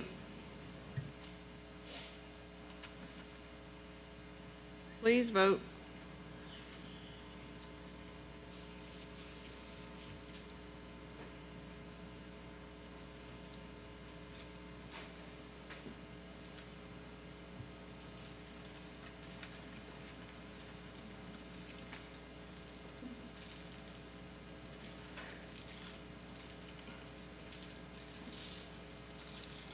The motion carries. Thank you. Item 9, professional services contract, AVID. Consideration of a request for the approval of a professional services contract between the East Baton Rouge Parish School Board and AVID Center in the amount of $76,591 to provide individual graduation planning support and professional learning opportunities, strategic alignment, student achievement, and employee development, funding source redesign. Is there a motion? Okay, it's been moved by Mr. Ballou. Is there a second? It has been seconded by Mr. Russ. Comments from the board?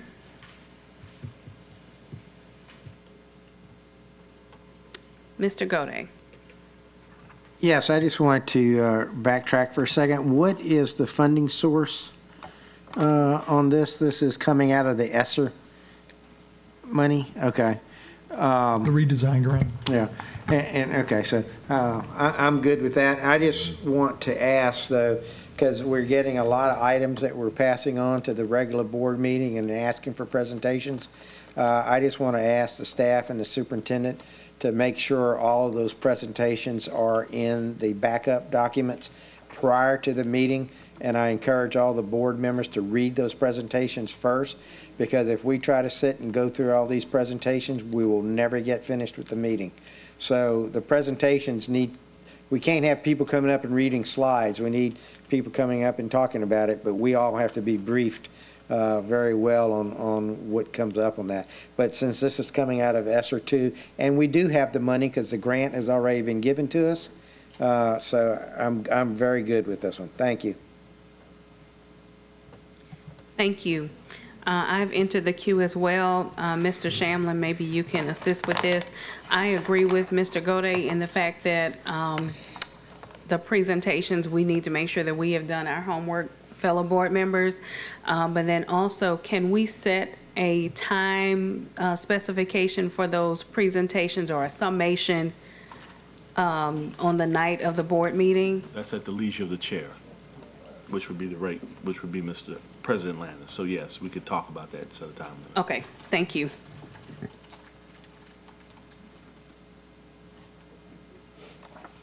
Okay, seeing no further board comments, we will now turn to comments from the public. Dr. Feeney.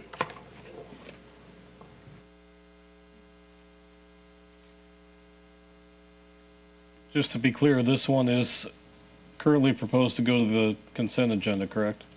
Yes. Okay. With respect to those presentations or additional backup material that hopefully will actually be provided by the administration, it would be incredibly helpful if the date they were posted to board docs was included as part of the title. And furthermore, that they not appear on Wednesday afternoon, along with a whole bunch of other stuff. If you need more material on any of this stuff, this one included, you should have at least the whole week of the board meeting to look at it. But with respect to this, you don't have a budget for redesign. You haven't even had the budget hearing for the special fund budgets because that agenda item wasn't addressed earlier this evening. And there's probably a better use for $76,000, or at least that should be explored. Thank you. Thank you. Seeing no further public comment, board comments. Are there any additional board comments? Okay, seeing none, we will entertain a vote. Please vote.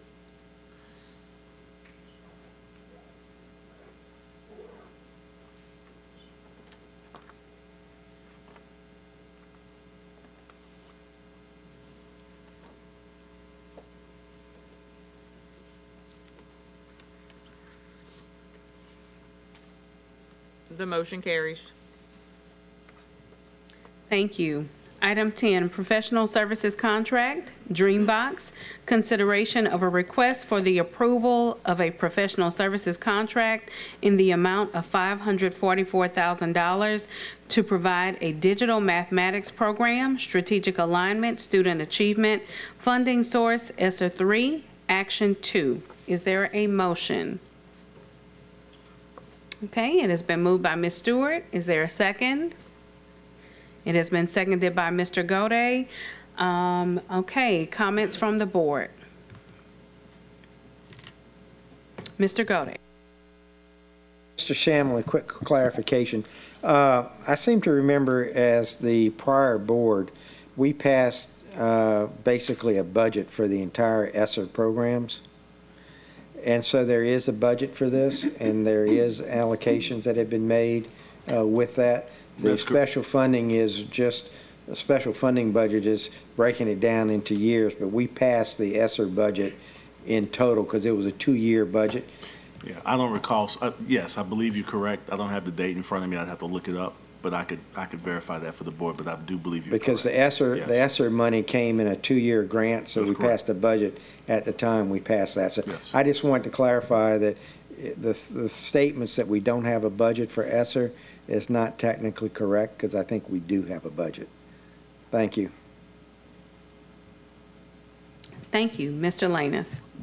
No, I was just going to say, well, thank you, Madam Vice President. I was going to say that that's spot on, Board Member Gode, which is why I didn't want to touch on that one. I just the ones that had the general fund attached to it. But that's a good point. Thank you. Seeing no further comments from the board, we will now turn to comments from the public. Ms. Matthews and Dr. Fanning. They hate Dreambox even more, so here we go. Teachers cannot choose the skill that they are teaching for practice. It gives multiple skills. Zern is better aligned to Eureka. Hate it. Zern is great. I miss IXL. No, we have a program that has data to support it. Its use improves scores and is aligned with what we teach in elementary. We need to use Zern and do away with Dreambox. Dreambox has kids working on skills that they are not aligned to or even grade level appropriate. Not a fan of Dreambox. Like Zern, it is basically Eureka. Kids like it better as well. We have used MobiMax and Success Maker. I feel like both work better. Zern offers tutorial and breakdown problems they get wrong. Dreambox doesn't just teach drills, but Dreambox doesn't teach, just drills, but isn't aligned. All students don't get the same skills, so teacher can't even teach it prior. I like Dreambox, my kids like it, but I like Zern better. My problem was that, okay, there's 3 more. I'll happily text them to all of y'all. Thank you. Dr. Fanning? You do have a program budget for ESSER. You do not have a fiscal year budget, and my understanding is you were required to have one and to have a budget hearing beforehand. beyond that, I heard some really alarming comments from a board member, and particularly from Dr. Robinson, when the chief academic officer says to professional teachers that the problem with, in that case it was Achieve, but I'm sure we could have the same conversation about Dreambox. The problem with this software is with you, the teachers, not doing it right. If I were a teacher in this system, I would be incredibly insulted by the assertion that if I don't like the software, I should go to detention because I obviously need more professional development. I hope that's not the message he meant to send, but it was the message I heard. And one more anecdote. A kid in the last week of school had to miss an interesting lab exercise to do Dreambox busy work. That should never happen. Thank you. Seeing no further comments from the public, we will now return to comments from the board. Mr. Martin. Thank you, Vice President Powell. I don't have any problem with putting this on the consent agenda because we can always take it off of that in 2 weeks. But I am interested because this raises very similar issues to the Achieve 3000 discussion that we had earlier. I would like to have similar information provided to us in advance of the next meeting with all those same questions, addressing all those same questions that we had about Achieve 3000, how it's selected, how the pricing works, how we measure their performance, whether this is meeting our needs or not, how we gather feedback from the teachers as to what's working or not working for them. So again, I don't need to take our time at the board meeting to have that discussion. If we can have that information, a few days ahead of time so we and the public can review it, then we can make decisions then. Yes, Board Member Martin, we could do that. I just want to put an asterisk on this one. Also, remember, this is a part of the $3.5 million that we received from the Bill and Melinda Gates Foundation. There was a portion that we had to pay, but we'll have that in the piece. Just want to make sure we highlighted that. That's good information. Thank you. Thank you. Seeing no further comments from the board, we will now entertain a vote. Please vote.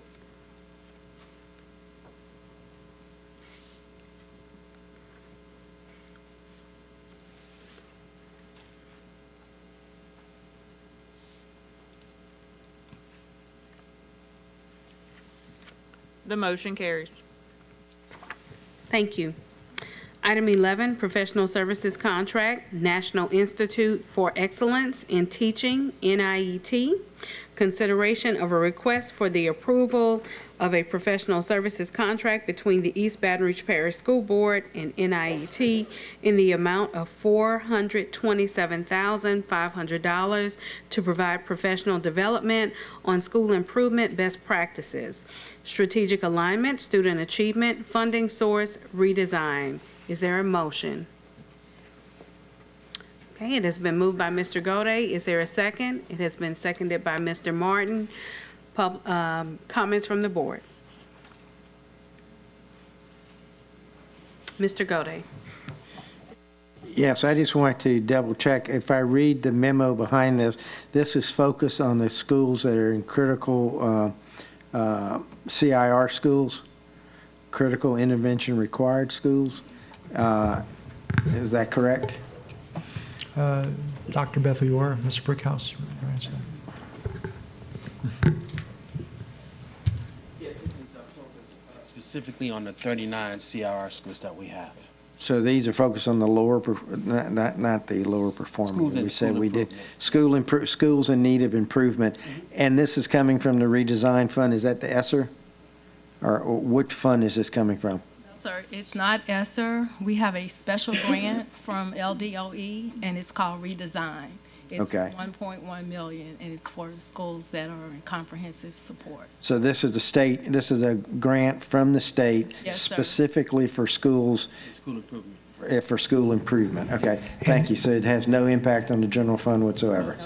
Thank you very much. And Board Member, just so you're aware, NIET was also chosen by the state to work with our schools. Yes. So They are that's, approved vendor. we didn't really have a. Okay. Thank you very much.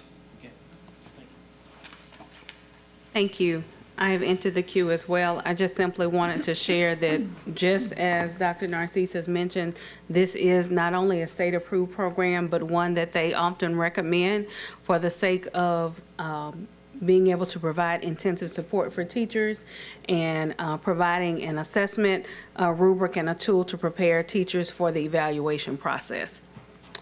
Can I add just one thing to that? Sure. Vice President Powell, and it's working well. We get feedback from them all the time, even though the state chose it, but the implementation has gone well in supporting the schools across the systems. Thank you. Seeing no further comments from the board, we will now move to comments from the public. Dr. Finney. Whether the redesign grant is for the $1.1 million that Dr. Bethley just stated, or the $2,896 as stated in the summary of the special fund budgets. You don't have a budget, and yet you're proposing to approve a contract for $427,000 of that $1 or $2 million. You already sent forward a contract for $76,000. It's usually a good idea to have a budget before you spend all the money. Thank you. Thank you. Seeing no further comment from the public, we will now return to comments from the board.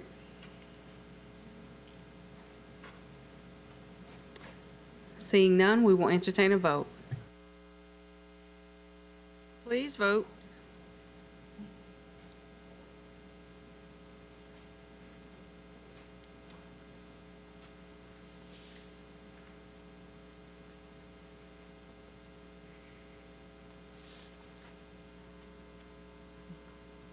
The motion carries. Thank you. Item 12, professional services contracts, workforce development. Consideration of a request for the approval of a professional services contract between the East Baton Rouge Parish School Board and the following. A, define careers in the amount of $250,650 to provide a digital work-based learning platform that supports student career exploration lessons, activities, and experience reflections in grades 4 through 12. Strategic alignment, student achievement, funding source, career development funds, CDF. B, U-Science Seamless WBL in the amount of $24,734.20 to provide a digital work-based experience platform to document student work-based experience and coordinate business partnerships. Strategic alignment, student achievement, funding source, career development funds, CDF. Is there a motion? It has been moved by Mr. Gode. Is there a second? Okay, it has been seconded by Mr. Rust. All right, are there any comments from the board? Mr. Gode. Again, I will ask my question. The career development funds, what is the source of those funds? Ms. Scott Spalding?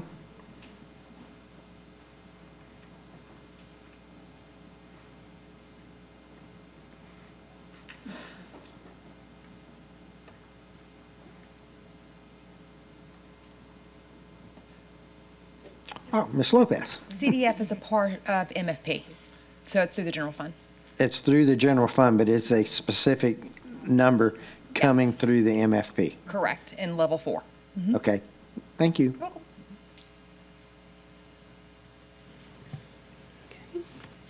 Are there any other board comments at this time? All right, seeing none, we will now entertain comments from the public. Dr. Finney. Thank you, Mr. Gode, for that question, and Ms. Lopez for the answer, because there's nothing in this budget item that suggests it's coming from the general fund. I was looking for a special fund and not able to find it. Please, in the next 2 weeks, look at the backup. The little bit I read about this looked incredibly disturbing, that you would take elementary kids and try to pigeonhole them into a career. The chemical engineer that grew up in my household wanted to be a veterinarian until, I don't know, middle school or high school. And I'm sure he would have done all right but I'm glad that he didn't narrow his focus too early. So I think no matter where this money is coming from, this would be a poor use of it. And even if we're a great program, only spending it at 4 schools, I think is a problem. Thank you. Thank you. Seeing no further public comment, we will now return to comments from the board. Mr. Lanus. Yes, thank you, Madam Vice President. Understanding, again, and it's not my intention, but for the sake of transparency, I would say I'd like to offer up rather a friendly amendment that we move this to the regular board meeting for further discussion. I'm sorry. Yes, without recommendation, I'm sorry. It's late. All right, so that would be Board Member Godin and Board Member Martin. Would you accept? I'm sorry, was it Russ that made this? I thought it was Martin. Let's go to and Russ. Oh, I'm sorry. Yeah, I guess. Okay. You always have the option to vote. All right, that's true. Yeah, I'll take it. Okay. All right. Thank you. All right. Seeing that there are no further comments, from the board, we will now entertain a vote to send this item to the full board without recommendation, giving additional time for presentation. Okay.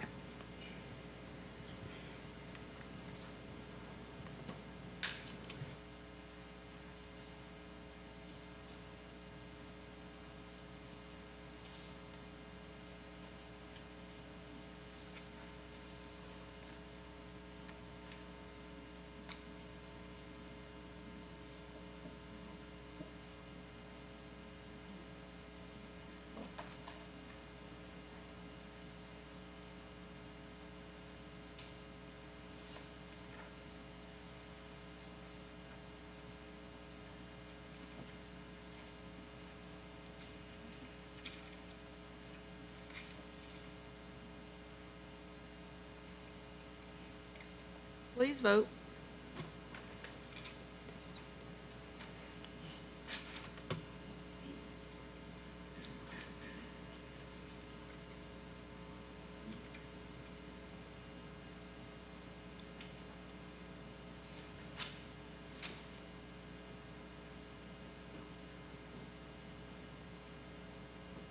Motion carries. Thank you. Item 13, contract renewal, Unemployment Compensation Control Systems, LLC.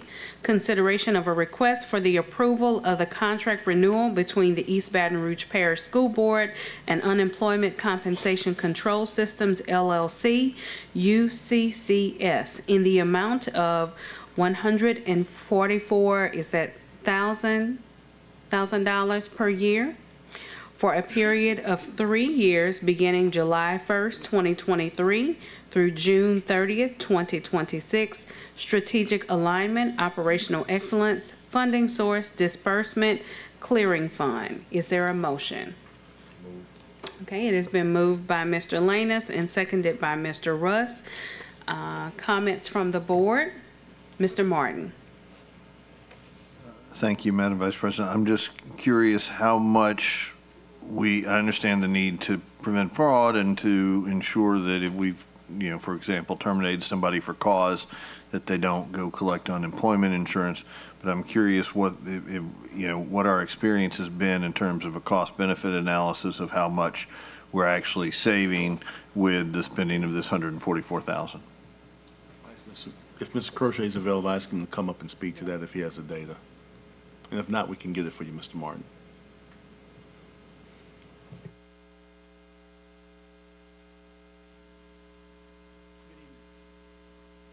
I don't have those specific figures with me, but I think we do have people here from the company that may be able to answer it right now. I'm not sure, but.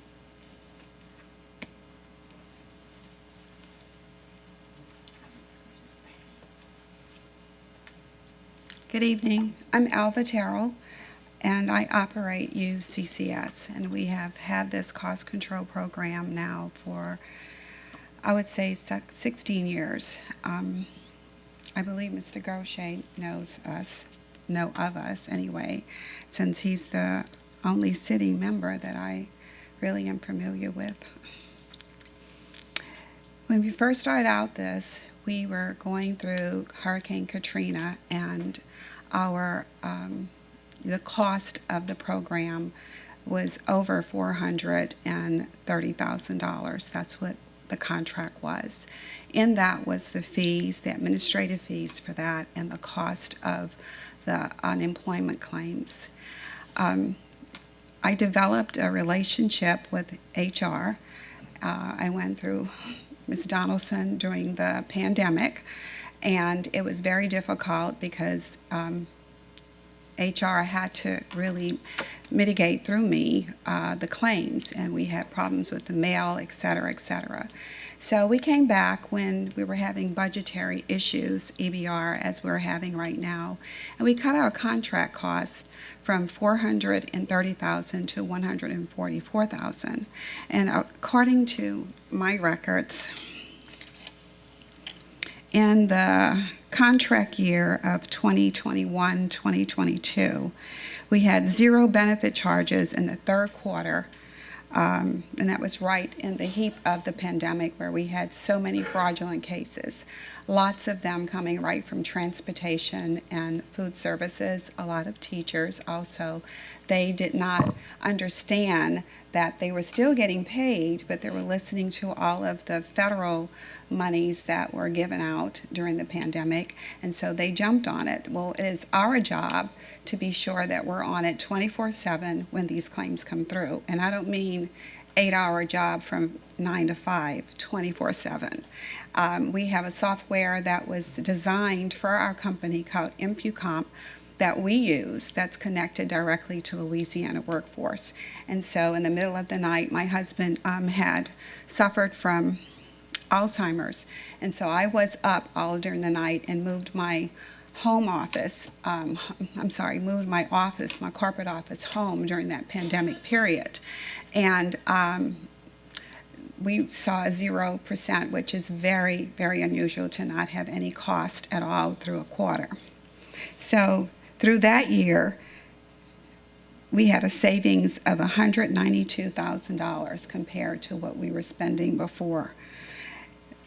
The contract year for 2021, we had a $232,000 savings. Right now, if this contract is not approved, I just picked up, I don't have it with me, from out of the mail. We had an issue with the mail system here where Louisiana Workforce claims were sitting and floating on other departments in HR. They were just everywhere. And so then there's a timeline period that we have to go with. And with the timeline, once you pass 10 to 14 days, the claim is automatically approved. So it's very diligent that we work together to make the cost efficient, I should say. And so we have a mailbox here, so we don't have that problem. It's totally on our benefit that we come and we get the mail every day. I walk these halls every single day to get mail. If I'm not, I have one of my staff members. He's not. He's the attorney for our company.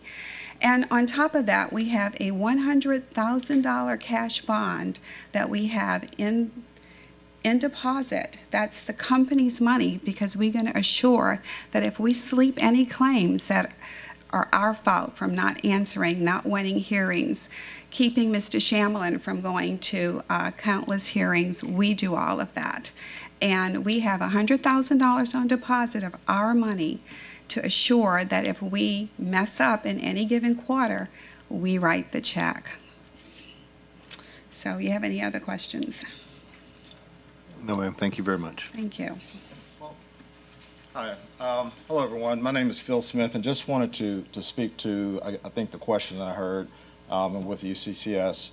And so each claim that comes across is valued at about $7,150 per claim, whether that claim is valid or not.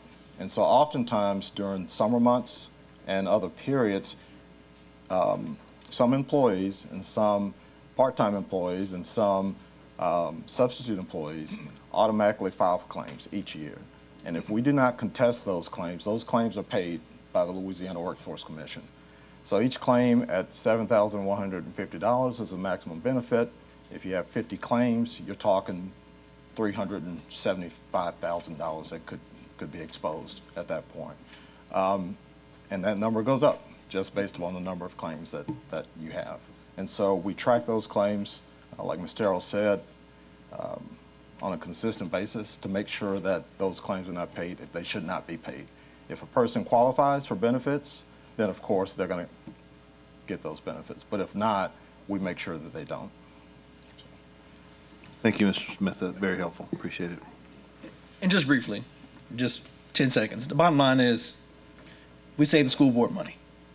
That the money that's invested in our company ensures that when we talk about budget issues, as the good doctor spoke of, that you know you could budget your unemployment claims each year, that your exposure is going to be exact, and that some years you may even get savings, get money back, but you know that you're not going to get into a doomsday scenario where the Louisiana Workforce Commission has a huge bill for the school system, because we would take care of that. And so that's all. Thank you guys for your time. Just very quickly, I'd like to make one more comment. Thank you.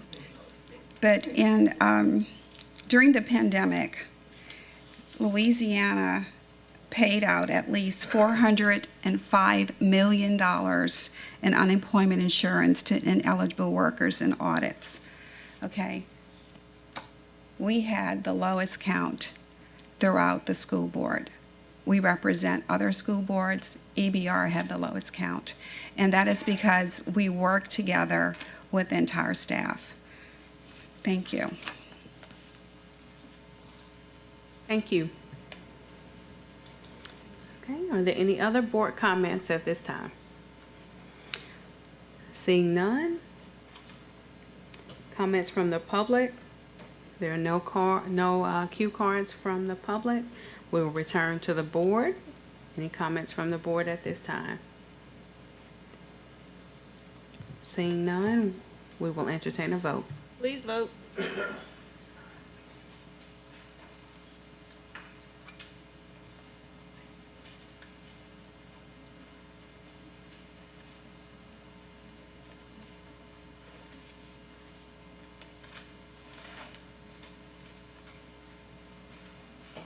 The motion carries.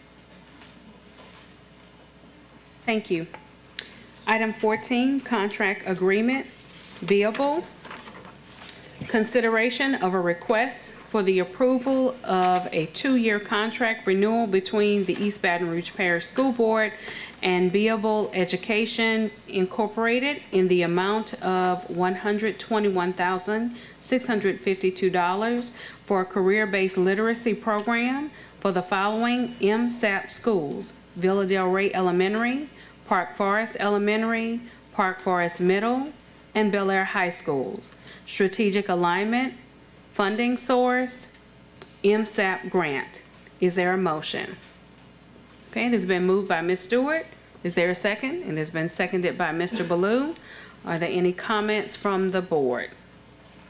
Mr. Russ.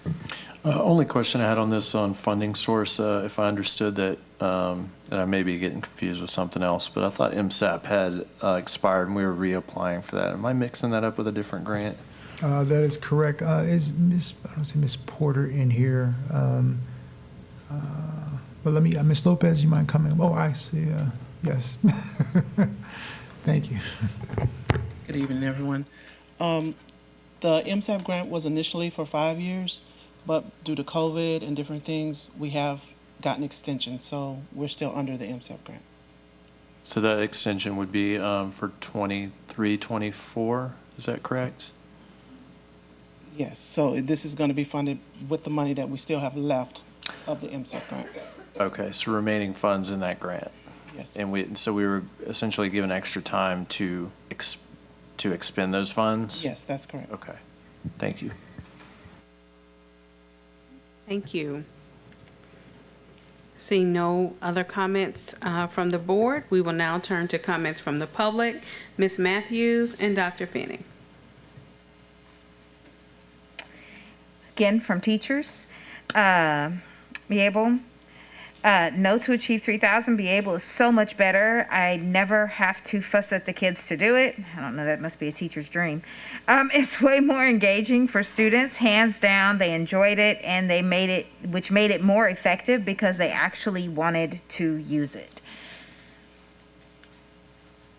Thank you. Dr. Finn. 34 seconds, 35 seconds. I now beat Go Day. Okay. Thank you. Some of my critical comments earlier were intended for this particular program, not the other workforce encouragement program, but I'll defer to what Ms. Matthews said and talk about something else. The special revenue fund book mentions a $3.5 million balance for this grant, but no revenue and no expenditures. So if the intent is to spend any of that $3.5 million this year, that should be reflected in the budget document before you approve it. Thank you. Thank you. All right, seeing no further public comment, comments from the board. Okay, seeing none, I will just simply ask as well. We did hear Dr. Finney's comment about this not being reflected in the proposed budget. I feel like that might be an easy fix to be able to put these items in the proper place. Okay, still seeing no comments from the board, we will now entertain a vote. Please vote.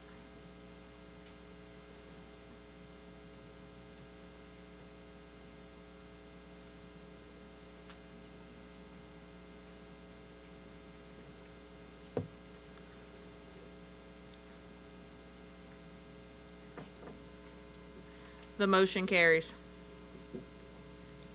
Thank you. Item 15, policy DJED-Bid and quotations. Consideration of a request for the approval of policy DJED-Bid and quotations. Is there a motion? Okay, it has been moved by Mr. Martin. Is there a second? Second. Okay, it has been seconded by Mr. Lanus. Comments from the board? Seeing none. Comments from the public? Dr. Finney. I think the current limits are fine, and you don't need to give the administration any more spending authority in the absence of your non-existent oversight. So I would encourage you not to make this change to the policy. Thank you. Thank you. Seeing no further comment from the public, comments from the board. Okay, seeing none, we will entertain a vote. Please vote.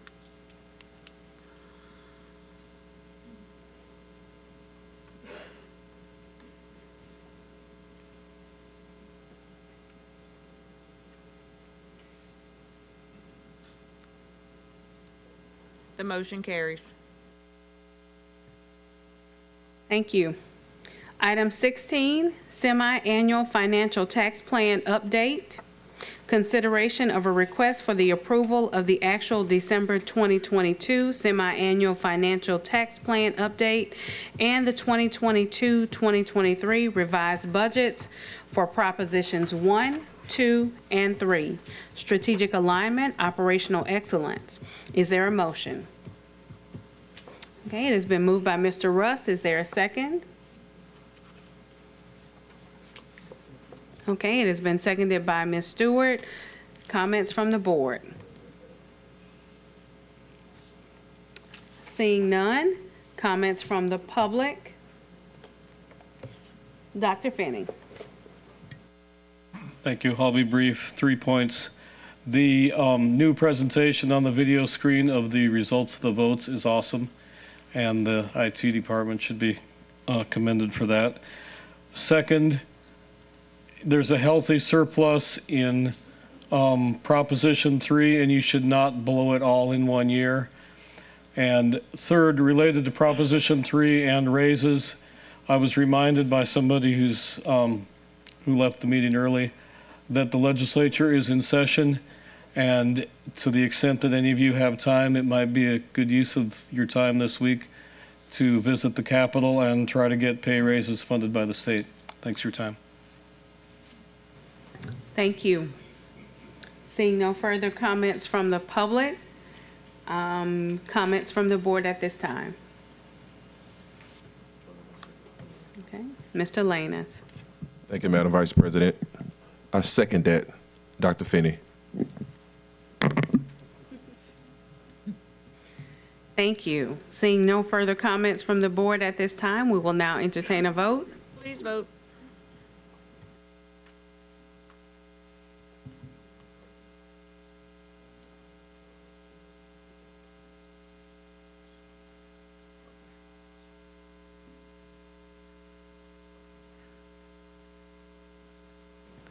The motion carries. Thank you, Mr. Shamlin. Although we only have about 3 items left, what would you suggest that we do, considering that it is 8:47? I suggest taking at least one more item. So you got the 8:50 if you want to extend. Okay, all right, excellent. So let us continue. Item 17, bid Woodlawn High Classroom Addition, consideration of a request for the authorization for staff to design, advertise, accept the low bid meeting the contract documents, and to make the award of a contract for construction of the Woodlawn High School Classroom Addition and Renovation Project as specified in the A Plan to improve facilities, technology, discipline, and compensation in the East Baton Rouge Parish School System, the plan, as revised through February 22nd, 2018, or reject any and all bids for just cause in accordance with the Louisiana Public Bid Law, Louisiana Revised Statute Title 38, Chapter 10. Is there a motion? Okay, it has been moved by Mr. Russ. Is there a second? It has been seconded by Mr. Lanus. Comments from the board? Okay.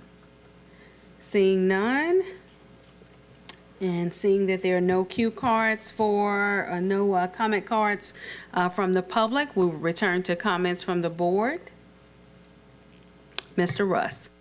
Yeah, I'll just put out, since this is a school that is within my district, that Woodlawn desperately needs more classrooms. And since they're coming up in our current tax plan, the administration and the team over there have put together a plan or an idea of how this can be accomplished.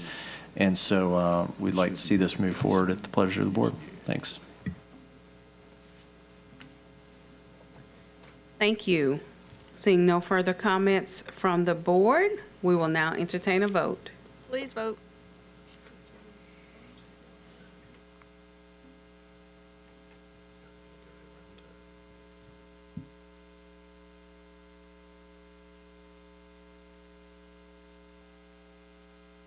Motion carries.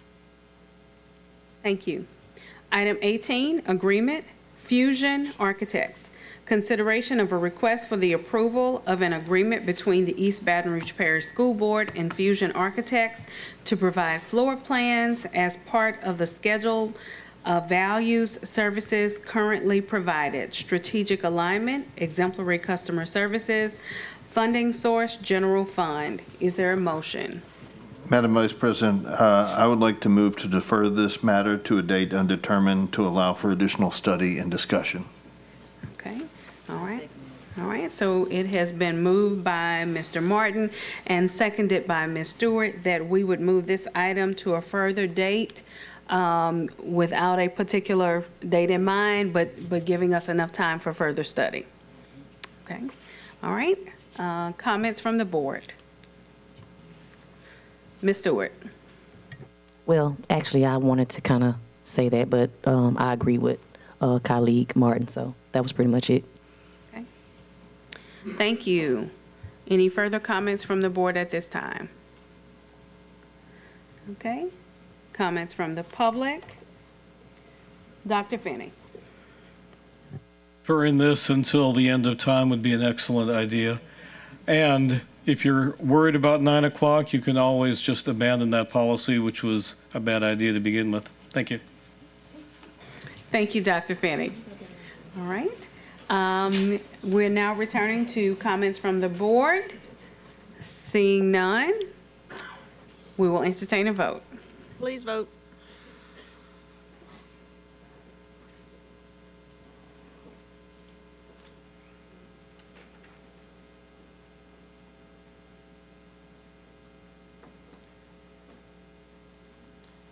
The motion carries. Item 19, litigation. Consideration of a request for the approval of the recommendation from Gwen Shamlin, General Counsel for East Baton Rouge Parish School Board in the matter of Trayan Bowie, individual, and the minor child, name, of course, eradicated due to the fact that it's a minor, versus East Baton Rouge Parish School Board, et al., docket number 665, Section 29, 19th JDC. Mr. Shamlin, any comments before we entertain a motion? No comments. Okay, all right. Is there a motion from the floor? Okay, Mr. Gode, and it has been seconded by Mr. Martin. Comments from the board at this time? All right, seeing none. Comments from the public? There are no comments from the public. Comments from the board? Seeing none, we will entertain a vote. Please vote.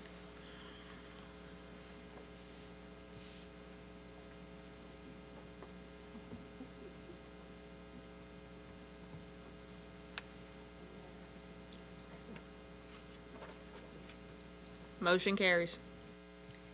Thank you. Announcements of meetings. June 1st, 2023, Committee of the Whole. Okay, let me read a little bit further. All right. Public hearing, board workshop, budget to be held on June 15th, 2023 at 5 p.m., not exceeding 6 p.m. in the central office boardroom. Regular board meeting to be held on June 15th, 2023, immediately following the public hearing. Board workshop or 6 p.m. in the central office boardroom. Special meeting to be held on June 29th, 2023 at 5 p.m. in the central office boardroom. Mr. Gode? Yes, thank you. I'm not making a motion to adjourn yet. Okay. We have 6 minutes. Mr. Shamlin, one thing that's come to my attention, you know, we have all of the charter schools that they are subject to the open meetings law, just like we are, and they're subject to notification, and they are spending a great deal of money that flows through our books. What would be the possibilities of, in our announcements of meetings, that we also include the announcement of the board meetings of the charter schools? Because I think that would be a benefit to our public, that they could see when those board meetings are in doing that. And I don't know if that's something we could write into our contracts, but I think that that would be something very useful to the public if we could also publicize when their board meetings are right here on our board docs. Yeah, so certainly that's possible. I do want to specify that's not a legal obligation of our board to do that. Each one of those boards is a public board. I understand. With its own independent counsel, so they should be complying with the law as required. But if it's the leisure of the board. Well, but also we could have it, and I'm not trying to make the posting be their legal posting. I'm just trying to make the posting being a service to the public. As a courtesy, yes. As a courtesy. This would only be a courtesy posting, because I don't want to get into anything. They need to post their stuff legally, but as a courtesy posting, and I think we could add that to our contracts, that they know it, Certainly. that notify us when their board meetings are, so we could put it on here. Yeah, I'll note that, and I'll work with Dr. Narcisse to work with the. And again, I'm not trying to get into their required legal notices. Sure. This is just public courtesy. Yeah, I'll work with Dr. Narcisse to work with the Charter Portfolio Office to collect that information and provide it to the board and notice it on our agendas. Thank you. And I'll try to talk for 4 more minutes so Ms. Powell can't say she meant. I move we adjourn. Thank you. Have a good night, you all. Whip that.